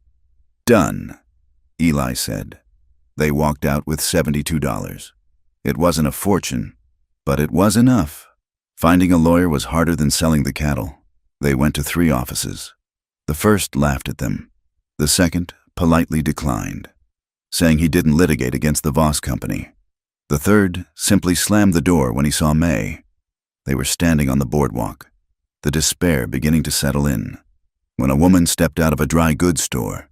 She was older, wearing a severe gray dress, her hair pulled back in a tight bun. She had been watching them. "You are looking for legal counsel?" she asked. Her voice was dry as dust. "Yes, ma'am," May said. "You won't find it on Main Street," the woman said. "Voss owns these men. Go to the end of Cedar Street. Look for a sign that says Whitaker. He drinks too much and he smells like old books, but he hates Harlan Voss more than he loves money." "Thank you," Eli said. The woman looked at May. She looked her up and down, but there was no mockery in her eyes. Only a strange, sad recognition. "Give him hell." "Dear," she said. Whitaker's office was a disaster. Stacks of paper towered like leaning columns of antiquity. The air was thick with pipe smoke. Whitaker himself was a small, round man with wild white hair and spectacles that sat crooked on his nose. He listened to Eli explain the situation. He looked at the notes Eli had made about the fraudulent filing. He looked at May. He took a long pull from a flask he kept in his desk drawer. "It is a solid case for an injunction," Whitaker said, wiping his mouth. "If the witness on the second claim is on Voss's payroll, it is fraud. We can get a stay of execution on the seizure. Stop the sale. Can you do it?" May asked. "I can file the papers," Whitaker said. "But to make it stick, you will have to testify." Mrs. Kincaid.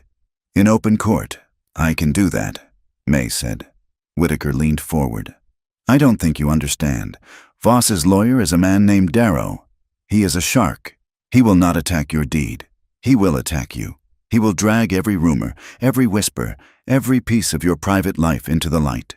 He will try to prove you are mentally unstable, or morally depraved, or physically unnatural. He will tear you apart to make the jury look away from the facts. May went still. She looked at her hands. She thought of the courtroom. The eyes, the whispers turned into shouts. Eli put a hand on her arm. We don't have to do this. May, we can take the money and go west, start over. May looked at him. She saw the offer of escape. Then she looked at Whitaker. File the papers. She said, I am done running. Let them look. They left the office with the injunction signed and sealed. The sun was setting, casting long, bloody shadows down the street. They were heading for the livery stable to get the horses when 3 men stepped out of an alleyway. They were wearing long dusters. One of them was Miller, the Voss foreman. Mister, Voss isn't happy, Miller said, blocking the sidewalk. He heard you were selling his cattle. They were my cattle, May said, her voice steady. Miller ignored her. He looked at Eli. And you, the drifter who doesn't know when to drift. He opened his coat to reveal a heavy pistol. Give us the money, Miller said. And the papers. And maybe we let you ride out of here. Passers-by scrambled to get out of the way. The street cleared in seconds. Eli stood loose, his hands hanging at his sides. He looked at Miller. We are leaving, Eli said. But we are keeping the money. And the papers. Miller smiled. It was a wolf's smile. I don't think so. He reached for his gun. Eli didn't move. He waited. He looked at May. It was a question. He wouldn't start a war she couldn't finish. He was giving her the choice.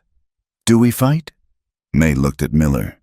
She looked at the men who wanted to take everything she had, her land, her dignity, her life. She gave a tiny, almost imperceptible nod. Eli moved. He didn't draw his gun. He stepped in, batting Miller's hand down as the pistol cleared leather. The gun went off, the shot going wild into the dirt. Eli drove his knee into Miller's stomach, doubling him over, then brought his elbow down on the back of the man's neck. Miller dropped like a sack of grain. The other 2 men lunged. Eli spun, drawing his Colt now. He didn't shoot to kill. He pistol-whipped the second man across the temple, sending him sprawling. The third man froze, finding the barrel of Eli's gun leveled at his chest. Get on your horse, Eli said to the man, his voice ice cold. And tell Voss the next time he sends men, he better send more. The man scrambled backward, dragging his fallen comrade. Miller groaned in the dirt. Get the horses, May, Eli said, keeping his gun trained on the alley. May ran to the livery. She came out leading the bay and the gray mare, moving fast. They mounted up in the street, the smell of gun smoke sharp in the air. Ride, Eli said. They spurred the horses, galloping out of Oakhaven as the sun dipped below the horizon. They rode hard, the wind tearing at their clothes. May leaned low over the mare's neck. The moon was rising, a sharp, white blade cutting through the darkness. She could hear the rhythm of the hooves, a drumbeat of defiance. She looked over at Eli, riding beside her, grim and steady. She realized then that she wasn't running away, for the first time in her life. She wasn't retreating into the shadows to hide. She was riding toward the fire. She was riding toward a courtroom where they would try to destroy her, and she didn't care. She was running toward a life where she got to be seen, scars and all. And she wasn't alone. The return to the homestead was not a homecoming. It was a preparation for war. The silence of the high plains, usually a comfort, now felt heavy with impending violence. The wind rattled the loose boards of the barn, sounding like footsteps that never arrived. May and Eli did not rest. They moved with the grim efficiency of soldiers digging a trench. They reinforced the heavy oak door of the cabin with a crossbeam hewn from a spare fence post. They boarded up the windows on the north side, leaving only narrow slits for rifles. They moved the meager supplies, The flour, the coffee, the ammunition, into the center of the main room, away from the walls where bullets might penetrate. The remaining cattle, the few strays they had not driven to Oakhaven, were moved into the deep draw behind the ridge. It was a natural shelter, hidden from the road, a place where a man would have to ride right on top of them to know they were there. Mr. Whitaker, the lawyer with the whiskey-stained coat and the sharp mind, had sent word ahead. The circuit judge, Honorable Thaddeus Moore, was due in the county seat within the week. He had granted a temporary hearing to review the injunction. It was a victory of paper, fragile and thin, but it was the only shield they had. In the evenings, by the light of a single lantern, May practiced what she would say. It was agony. To speak the truth of her life felt like peeling off her own skin. She stood by the fireplace, her hands gripping the mantel, while Eli sat at the table, writing down dates and boundary markers on a slate. I have lived here for 7 years, May began, her voice tight. My husband, Frank Kincaid, filed the claim in 1868. She stopped. She looked at the floor. You have to say it louder. May, Eli said gently. He didn't look up, giving her the space she needed.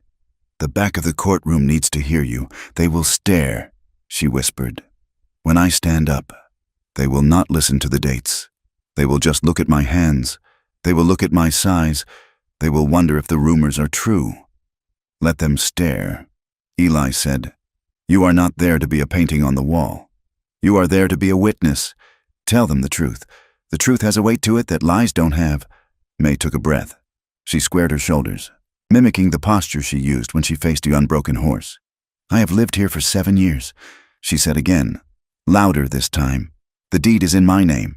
The water rights were signed by the surveyor. Eli nodded. Good. Again. He supported her not with soft words, which she would have rejected, but with work. He rode out during the day, despite his bruising ribs, to track down the few neighbors who hadn't been bought or cowed by Harlan Voss. He found a man named Tobias, a sheep farmer who lived 10 miles east. Tobias had seen Voss's men moving markers in the spring. He was terrified, but Eli sat on his porch for 3 hours, whittling a stick and talking about the weather, until Tobias finally agreed to sign a statement. But the town was not idle. The prejudice that had simmered in whispers began to boil over into action. On Tuesday morning, May went out to the mailbox at the end of the lane. She stopped 10 yards away. Someone had come in the night. They had used black tar to paint words on the whitewashed fence. Devil woman. Freak. Get out. The letters were crude, dripping down the wood like black blood. May stared at them. She felt a cold nausea in her stomach, the old shame rising up to choke her. She turned back to the house to get a bucket of whitewash. She would not let Eli see it. She would cover it before he woke. But the cruelty escalated 2 days later. They found the calf near the front gate. It was a young heifer, one of the few promising ones left. It had been shot through the neck. It wasn't just killed. It was displayed, propped up against the fence post, its tongue lolling out. A crude sign hung around its neck. Warning. May stood over the animal. Her hands hung at her sides. She didn't scream. She didn't cry. For a moment, she looked as if she might shatter, her face crumbling into a mask of pure despair. Then, the moment passed. Her expression hardened into granite. Get the shovel, she said to Eli. I will do it, Eli said, stepping forward. You go inside. No, May said. She turned to him, her eyes dry and furious. They want me to fall apart. They want me to run into town crying for the sheriff so they can laugh at the hysterical woman. I will not give them the satisfaction. She took the shovel herself. She dug the grave in the hard, frozen earth. It took her 2 hours. She sweated through her dress, her muscles burning, swinging the pickaxe with a violence that frightened the crows from the trees. When the hole was deep enough, she dragged the calf in and covered it. She packed the dirt down with her boots. She refused to make it a spectacle of grief. She made it an act of defiance. Hope arrived in a buggy the next afternoon, in the form of Mrs. Gable. Mrs. Gable was a widow herself. A woman of 60 with hands gnarled by arthritis and a reputation for knowing the medicinal properties of every weed on the plains. She had been the one to stitch May up years ago, on a night when Frank had been particularly heavy with the bottle and his fists. She climbed down from her buggy slowly. May met her on the porch. "I heard you were going to court." "Mrs.," Gable said, adjusting her bonnet. "I am," May said. "Whitaker came to see me." The old woman said, "He asked if I knew anything about the night you lost the baby." May went still. "That was a door she kept locked and barred. I told him I didn't know much." "Mrs.," Gable said, "but I told him I saw the bruises on your back that week, and I told him that Frank Kincaid was a man who liked to break things." She looked at May. "I am not a gossip. Maeve, I have kept your business private because a woman's pain belongs to her, but I won't stand by and watch them call you a liar. I will tell the judge what I saw. I won't tell them the private things, but I will tell them you lived in fear, and I will tell them the town knew it and did nothing." May felt a lump in her throat. "Thank you," she whispered. "Mrs." Gable nodded. "You are a hard woman to help. Maeve, but you don't deserve this." The confrontation came on Thursday. They saw the dust cloud first, a group of riders approaching the main gate. Eli checked his Colt and loosened it in the holster. May took the Winchester from the rack. It was Harlan Voss himself. He rode a massive black stallion, flanked by Sheriff Brady and 4 deputies. Voss was a man of silk vests and cold eyes, a man who believed the world was something to be bought or butchered. They stopped in the yard. Voss looked at the reinforced windows, a faint sneer on his lips. "Mrs. Kincaid," Voss called out. His voice was smooth, cultured, entirely out of place in the dirt. "Mr." "Voss," May said. She stood on the porch, the rifle held across her body. Eli stood a step behind her and to the right, his hand resting on his gun belt. "I am here to make you a final offer," Voss said. "I am a reasonable man. I don't like to see a woman in distress. State your business." May said, "Drop the injunction." Voss said, "Sign the deed over to me today. I will give you $500. That is enough to go to California. Start over where no one knows you, where you can be, whatever you are, in peace." He let the insult land. He smiled.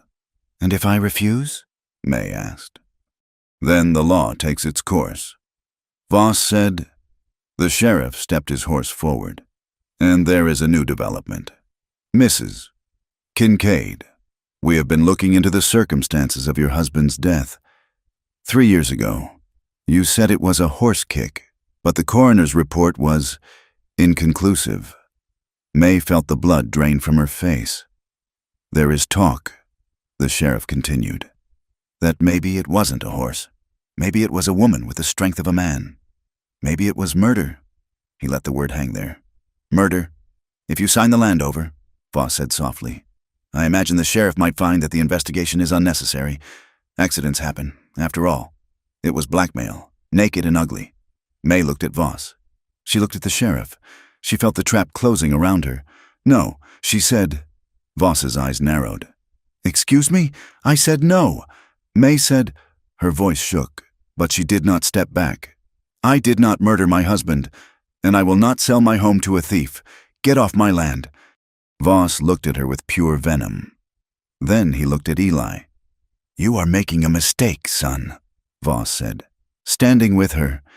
"You think she is a victim? She is a dangerous thing. She will drag you down with her." Eli stepped forward. He moved out of the shadow of the porch roof into the sunlight. "She is not alone," Eli said, "and she is not prey. You want the land, Voss? You will have to step over me to get it, and I promise you, I will make it a very high step." The quiet scandal of it rippled through the posse. The hired hand wasn't just working for wages. He was standing as her partner. He was claiming her side. Voss laughed, a dry, sharp sound. "Very well. We will see you in court, Mrs. Kincaid, if you live that long." He wheeled his horse around. As they rode away, the sheriff looked back, his eyes promising a reckoning. Inside the cabin, the adrenaline crashed. May slumped into a chair, burying her face in her hands. "They know," she whispered. They are going to use Frank against me." Eli bolted the door. He walked over to the table.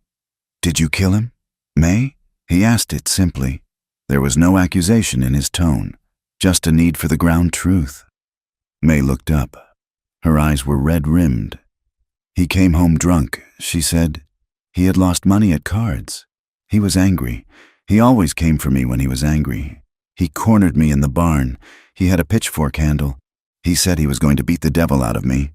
She looked at her hands, the large, capable hands that had built this ranch. "I took it from him," she said. "He was surprised.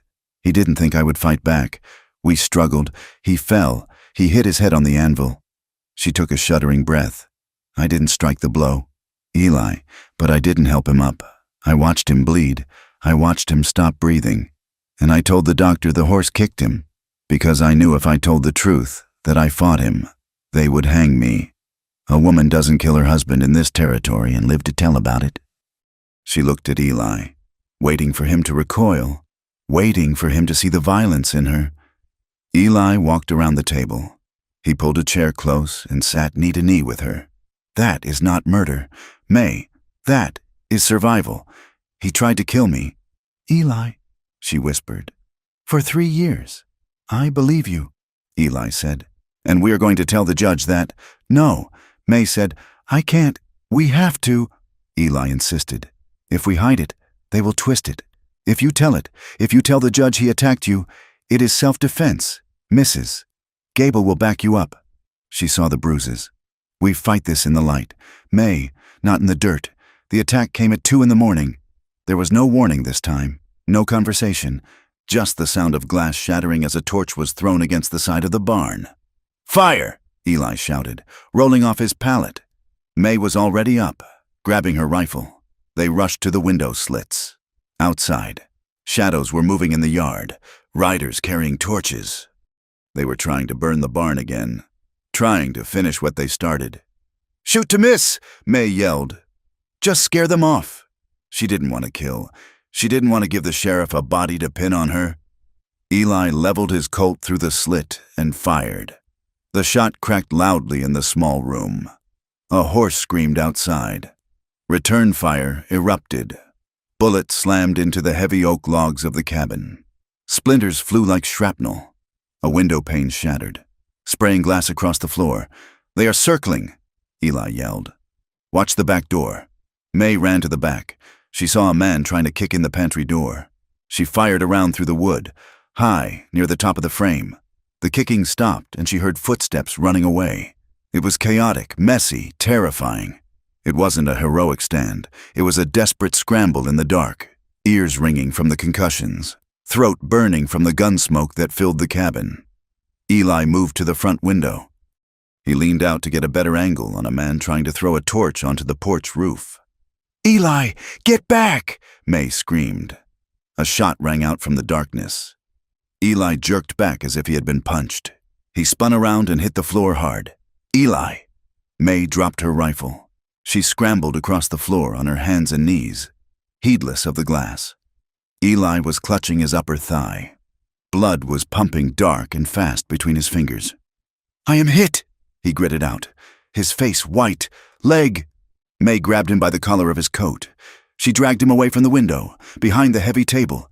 She was strong. Thank God she was strong. She hauled him as if he were a child, leaving a smear of red on the floorboards. She tore her skirt. She ripped a strip of heavy wool and tied it around his leg, high up, cinching it tight. Her hands were slick with his blood. She forced herself to breathe. She forced the panic down into a small, tight box. The shooting outside stopped. The riders, having met resistance and knowing the element of surprise was gone, were retreating. They galloped off into the night, leaving silence and the smell of burning pitch. May sat back on her heels. She looked at Eli. He was conscious, but his eyes were glassy with shock. Did we get them?" he asked weakly. "They are gone," May said. She checked the tourniquet. The bleeding had slowed. It had missed the big artery, but it was deep. She looked at his face. He looked pale. So pale. "You idiot," she whispered, her voice trembling.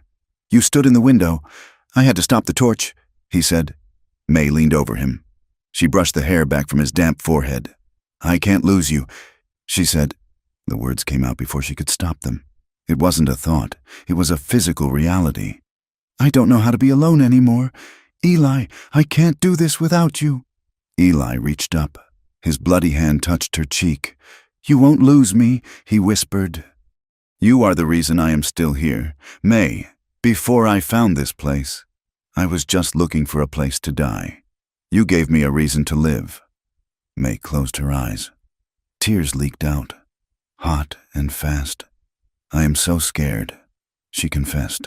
"Not of us, of you seeing me, really seeing me. Show me," Eli said. It was a request, not a demand. May looked at him, the man who had bled for her, the man who had stood between her and the world. Slowly, in the dim light of the lantern on the floor, she unbuttoned the top of her dress. She pulled it down further than she had before. She showed him the deep, ugly scar on her breastbone where Frank had cut her. She showed him the burn marks on her shoulder. She showed him the twisted ridge of her rib. She sat there, half naked, covered in blood and soot, trembling. Eli looked. He didn't look away. He didn't flinch. He looked at the scars with a profound, quiet reverence. He traced the line of the knife wound with his thumb, not hurting, just acknowledging. "You are a survivor," he whispered. "Every one of these is a victory, May. It means he didn't win." He pulled her down to him. He kissed the scar on her shoulder. "Beautiful," he said. May wept. She wept for the years of hiding, for the shame, for the relief of finally being known and still being loved. The morning of the hearing was cold and bright. They rode to the county seat in the wagon. Eli lay in the back on a pile of straw, his leg bandaged and splinted. He refused to stay behind. He held his coat on his chest. May drove. She wore her best black dress. She had scrubbed the blood from her skin, but she couldn't scrub the memory of the night from her eyes. She looked fierce, tired, and unyielding. The courtroom was packed. Every seat was taken. People were standing along the walls. They had come for the show. They had come to see the giant widow. Judge Thaddeus Moore sat behind the high bench. He was a stern man with bushy eyebrows and little patience. Harlan Voss sat at the plaintiff's table, looking bored. His lawyer, a man named Darrow with a slick oil can smile, sat beside him. Mr. Whitaker sat at the defense table. He looked rumpled, but his eyes were sharp. May sat beside him. She felt the eyes of the crowd on her back like a physical weight. The proceedings began. Darrow stood up. He didn't waste time on land surveys. "Your Honor," he began, pacing in front of the jury. "We are here to discuss a property dispute, but at the heart of this dispute is a question of character, a question of nature." He turned to point a finger at May. "Mrs. Kincaid claims this land is hers, but the town knows differently. The town knows that Mrs. Kincaid is a woman of violence, a woman of unnatural appetites, a woman who, perhaps, is not a woman at all in the eyes of God." "Objection!" Whitaker shouted. "Standing up. This is irrelevant. It goes to credibility," Darrow shouted back. "If she lies about what she is, she will lie about a deed." The crowd murmured. Someone laughed. Darrow continued, his voice dropping to a theatrical whisper. "And let us not forget the mysterious death of Frank Kincaid, a man in his prime, struck down. And his widow, she didn't mourn. She prospered. She took his land.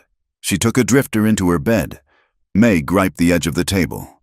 The wood dug into her palms. She wanted to run. She wanted to scream.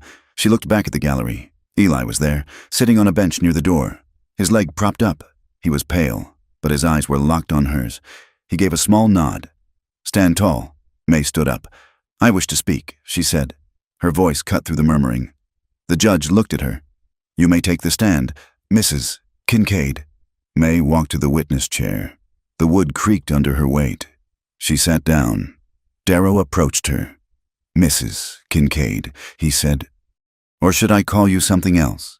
Is it true you have the strength of a man? Is it true you have marks on your body that you hide?" May looked at him. "It is true I am strong." she said. I had to be, to survive this land, and to survive my husband. Darrow smiled. Ah, so you admit you fought your husband? I admit I survived him, May said. She looked at the judge. My husband beat me. Your Honor, he burned me. He cut me. For 3 years. The courtroom went quiet. I have scars. Yes, May continued, her voice gaining strength. Darrow wants you to think they are marks of the devil, but they are just marks of a man who liked to hurt things. I hid them because I was ashamed. I hid myself because the world is cruel to women who don't fit in. She looked at Voss. But I am not hiding anymore. My deed is legal. My water rights are mine. And I am a woman who has worked every inch of that ground with my own hands. Darrow tried to interrupt. Your Honor, this is... Sit down. Mr. Darrow, the judge snapped. Mr. Whitaker stood up. He walked to the bench. Your Honor, if I may, I have a document here. It is the original filing for the Voss claim on the creek. He handed the paper to the judge. And I have an affidavit from the county clerk's office in the capital. It confirms that the witness, a Mr. J. Miller, was not in the territory on the date this claim was signed. He was in jail in Texas. The crowd gasped. Whitaker turned to the gallery. And I have a witness, Mrs. Alma Gable, who is prepared to testify to the injuries she treated on Mrs. Kincaid during her marriage.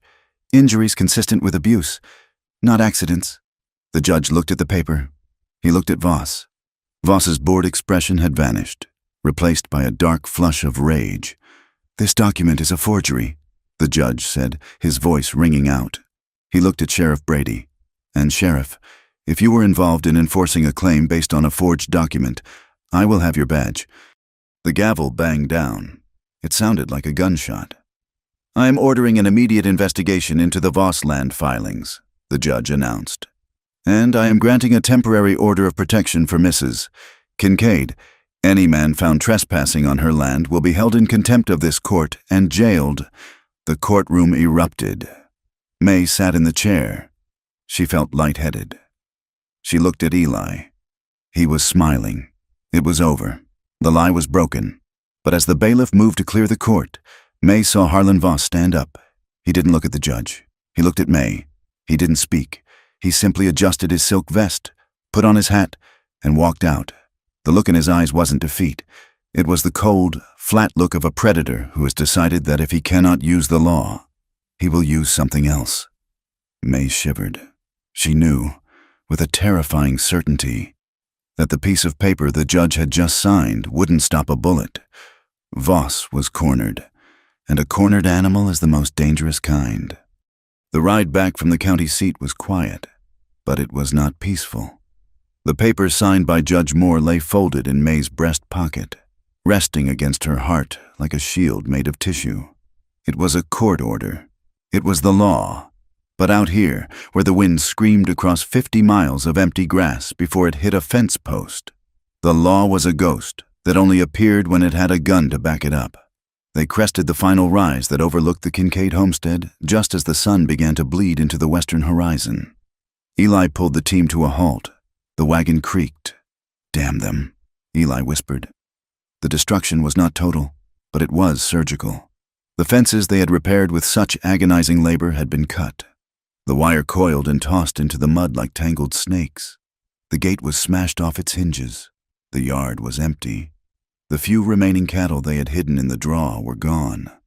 The tracks were churned deep into the half-frozen mud, leading south toward the broken country. May stared at the house, her sanctuary.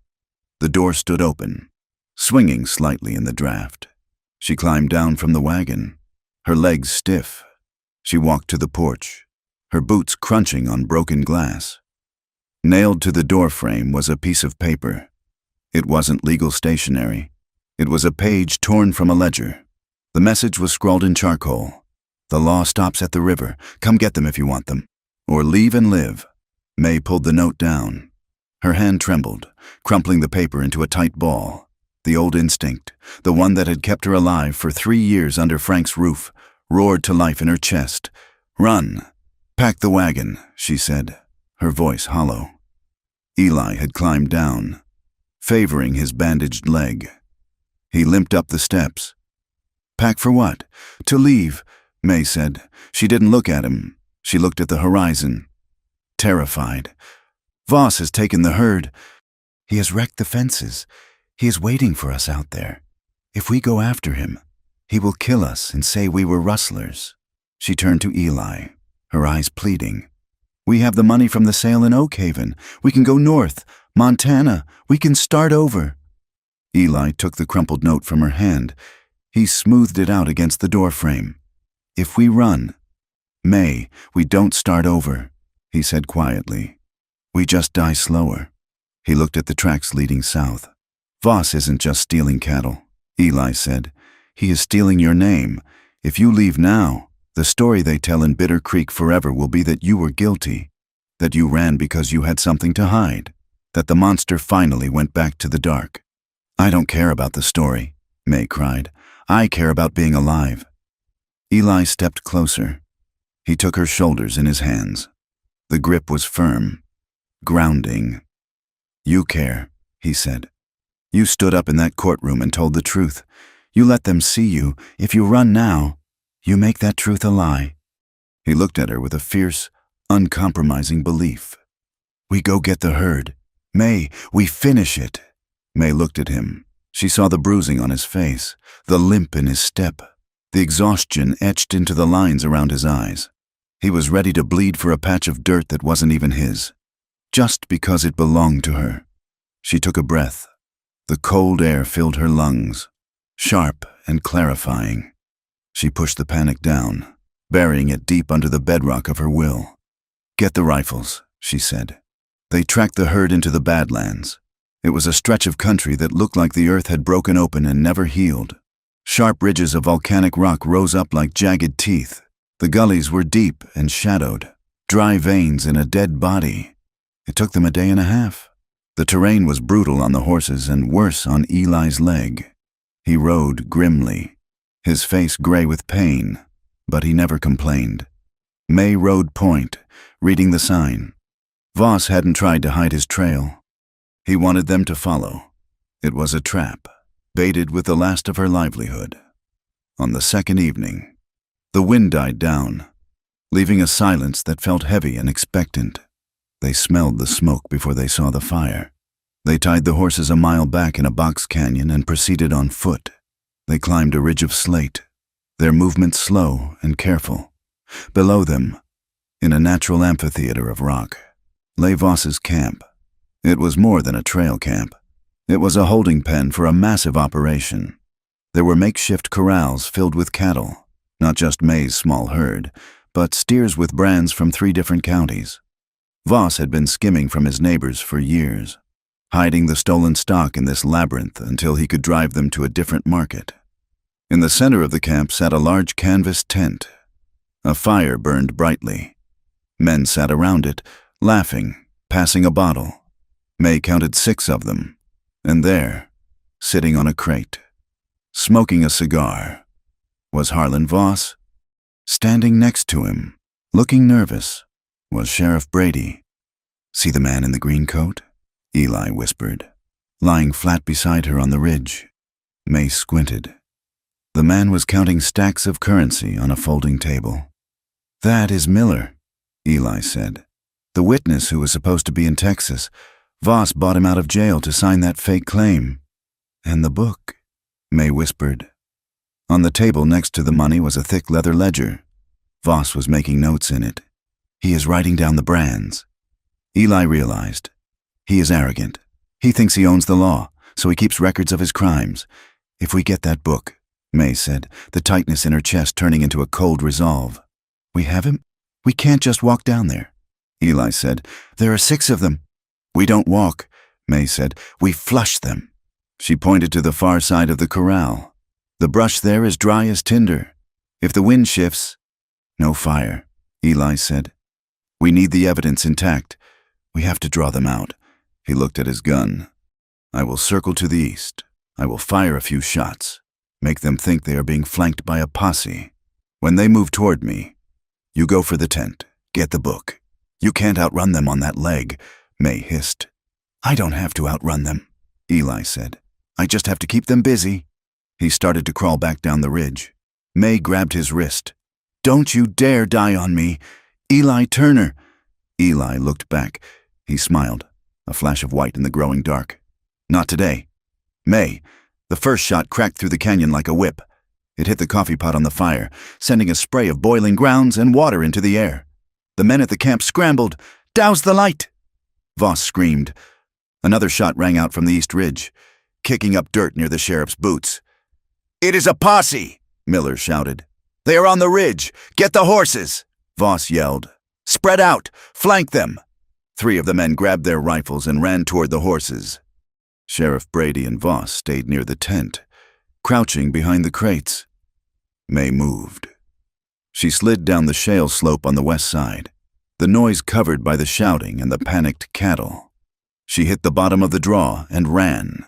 She moved with a speed that defied her size, a juggernaut of adrenaline. She reached the back of the tent just as Eli fired again from the east.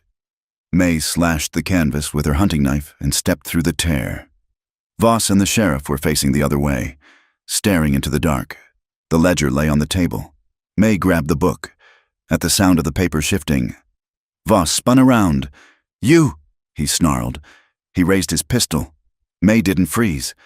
She threw the heavy ledger at him with all her strength. It struck him in the chest, knocking his aim wide. His gun went off, the bullet tearing through the tent roof. May lunged. She didn't have a weapon in her hand. She became the weapon. She slammed into Voss, driving him back over the folding table. The wood splintered under their combined weight. Sheriff Brady shouted, fumbling for his holster. "Drop it!" "Sheriff!" Eli's voice came from the front of the tent. He stood in the opening, his Colt leveled at Brady's heart. He was breathing hard, sweating, his leg trembling, but his aim was rock steady. "You are under arrest," Eli said, "for corruption, theft, and conspiracy to commit murder." Brady froze. He looked at Eli. He looked at May, who had Voss pinned in the wreckage of the table, her forearm pressed against his throat. "You have got no authority." "Drifter!" Brady spat. "I have got the judge's order," Eli said, "and we have got the book." Suddenly, Voss bucked. He drove a knee into May's stomach. It was a vicious blow. May gasped and rolled, losing her grip. Voss scrambled up. He grabbed a piece of the broken table leg, a jagged shard of hardwood. He didn't go for Eli. He went for May. He raised the wood like a club, his face twisted into a mask of pure, hateful rage. "I will kill you, you freak!" he screamed. Eli couldn't shoot. May was in the line of fire. "May!" Eli shouted. May looked up. She saw the wood coming down. She saw the hate in Voss's eyes. She didn't cower. She didn't cover her head. She caught his wrist. It was a sound of meat hitting meat. May's hand, large and calloused from years of swinging axes and breaking horses, clamped around Voss's wrist in midair. She stopped the blow cold.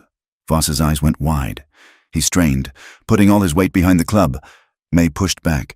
She rose to her feet, forcing Voss upward. She looked him in the eye. "I am not a freak," she snarled. "I am the landowner." She twisted his arm. There was a sickening pop as the shoulder joint gave way. Voss screamed and dropped the club. May didn't stop. She spun him around and shoved him toward the sheriff. Voss stumbled, clutching his arm, and fell at Brady's feet. Eli stepped forward, kicking Voss's pistol away. "It is over," Eli said. "Outside." The other men were returning, guns drawn. They stopped at the sight of their boss on the ground, and the sheriff held at gunpoint. "Drop them," Eli yelled, "or the sheriff dies first." Brady looked at his deputies. He looked at the ledger lying in the dirt. He looked at the unbreakable resolve in May Kincaid's face. "Put them down, boys," Brady croaked. "The game is up." The aftermath was a long, cold silence. They tied Voss and his men to the corral posts. They secured the ledger. They waited for dawn. When the sun rose, painting the Badlands in brilliant stripes of orange and purple, the cost of the victory became clear. Eli had torn his stitches. His trouser leg was soaked in blood. May had a bruise blooming on her jaw where the table had hit her, and her hands were swollen. They didn't speak of triumph. Justice in the West was not a parade. It was a chore. It meant hauling men back to town. It meant filing papers. It meant burying the 2 steers that had been killed in the crossfire. They rode back to Bitter Creek 2 days later. It was a slow procession. May drove the wagon with the prisoners. Eli rode behind, driving the recovered herd. When they entered the town, the street went quiet. People came out of the shops. They watched. They saw Harlan Voss, the cattle baron, bound and beaten, sitting in the back of a dirt-stained wagon. They saw the sheriff, head bowed, his badge removed. And they saw May. She sat on the buckboard seat, her back straight, looking neither left nor right. She looked tired. She looked battered, but she looked undeniable. She pulled the team to a halt in front of the courthouse. She climbed down and walked up the steps. She didn't wait for permission. She walked into the office of the circuit judge and slammed the ledger onto his desk. "Here's your proof," she said. The winter that followed was hard, but it was a clean kind of hard. With Voss in jail awaiting trial and the sheriff deposed, the pressure on the Kincaid homestead vanished. The town of Bitter Creek didn't suddenly embrace May with open arms. Prejudice runs deep and dies slow. But the dynamic had shifted. When May walked into the mercantile, the men stopped talking, but they tipped their hats. It wasn't friendship. It was respect. They knew what she had done. They knew she had taken down the biggest wolf in the valley. Some of the shame lingered. Mrs. Higgins, the preacher's wife, crossed the street one day to avoid May, but stopped halfway. She looked at May, flushed pink, and gave a stiff, awkward nod before hurrying on. It was enough. May and Eli rebuilt. They didn't just patch the holes, they made the place stronger. They replaced the fence line with new cedar posts. They rebuilt the barn roof. In late January, during a thaw, a wagon arrived at the ranch. It was Mrs. Gable, and with her was a young girl, perhaps 14, with thin wrists and eyes that looked too big for her face. "This is Alice, Mrs." Gable said. Her folks were sharecroppers on the Voss land. When the company seized their shack last year, her father took to drink and froze to death. Her mother passed last week. May looked at the girl. She saw the terror in her eyes. She saw the way the girl tried to shrink inside her thin coat, trying to be invisible. "She reminds me of someone," Eli said softly, standing beside May. May walked down the steps. She stood in front of the girl. Alice looked up, eyes widening at May's size. "You are big," Alice whispered. "I am," May said. "It helps with the work." She extended a hand. "We have got a spare room," May said, "and we have got chickens that need tending. It is hard work, and the wind never stops blowing, but nobody will ever hurt you here." Alice hesitated. Then, slowly, she put her small hand in May's large one. "I can work," the girl said. "Then you are home," May said. The snow melted in March, revealing the brown earth, promising green. May stood before the mirror in the bedroom. The door was open. Eli was in the kitchen, fixing the coffee grinder. She looked at herself. She wore a simple cotton shift. She looked at the scars on her shoulder, the thick muscle of her arms. For years, she had looked in the mirror and apologized to the empty room for taking up so much space. She had hated the vessel she was carried in. She touched the scar on her chest. It was still there. It would always be there. But it wasn't a mark of shame anymore. It was just history, like a scratch on a rock or a lightning scar on a tree. She put on her dress. She didn't button it all the way to the chin. She left the top button open, letting the air touch her skin. She walked out into the kitchen. Eli looked up.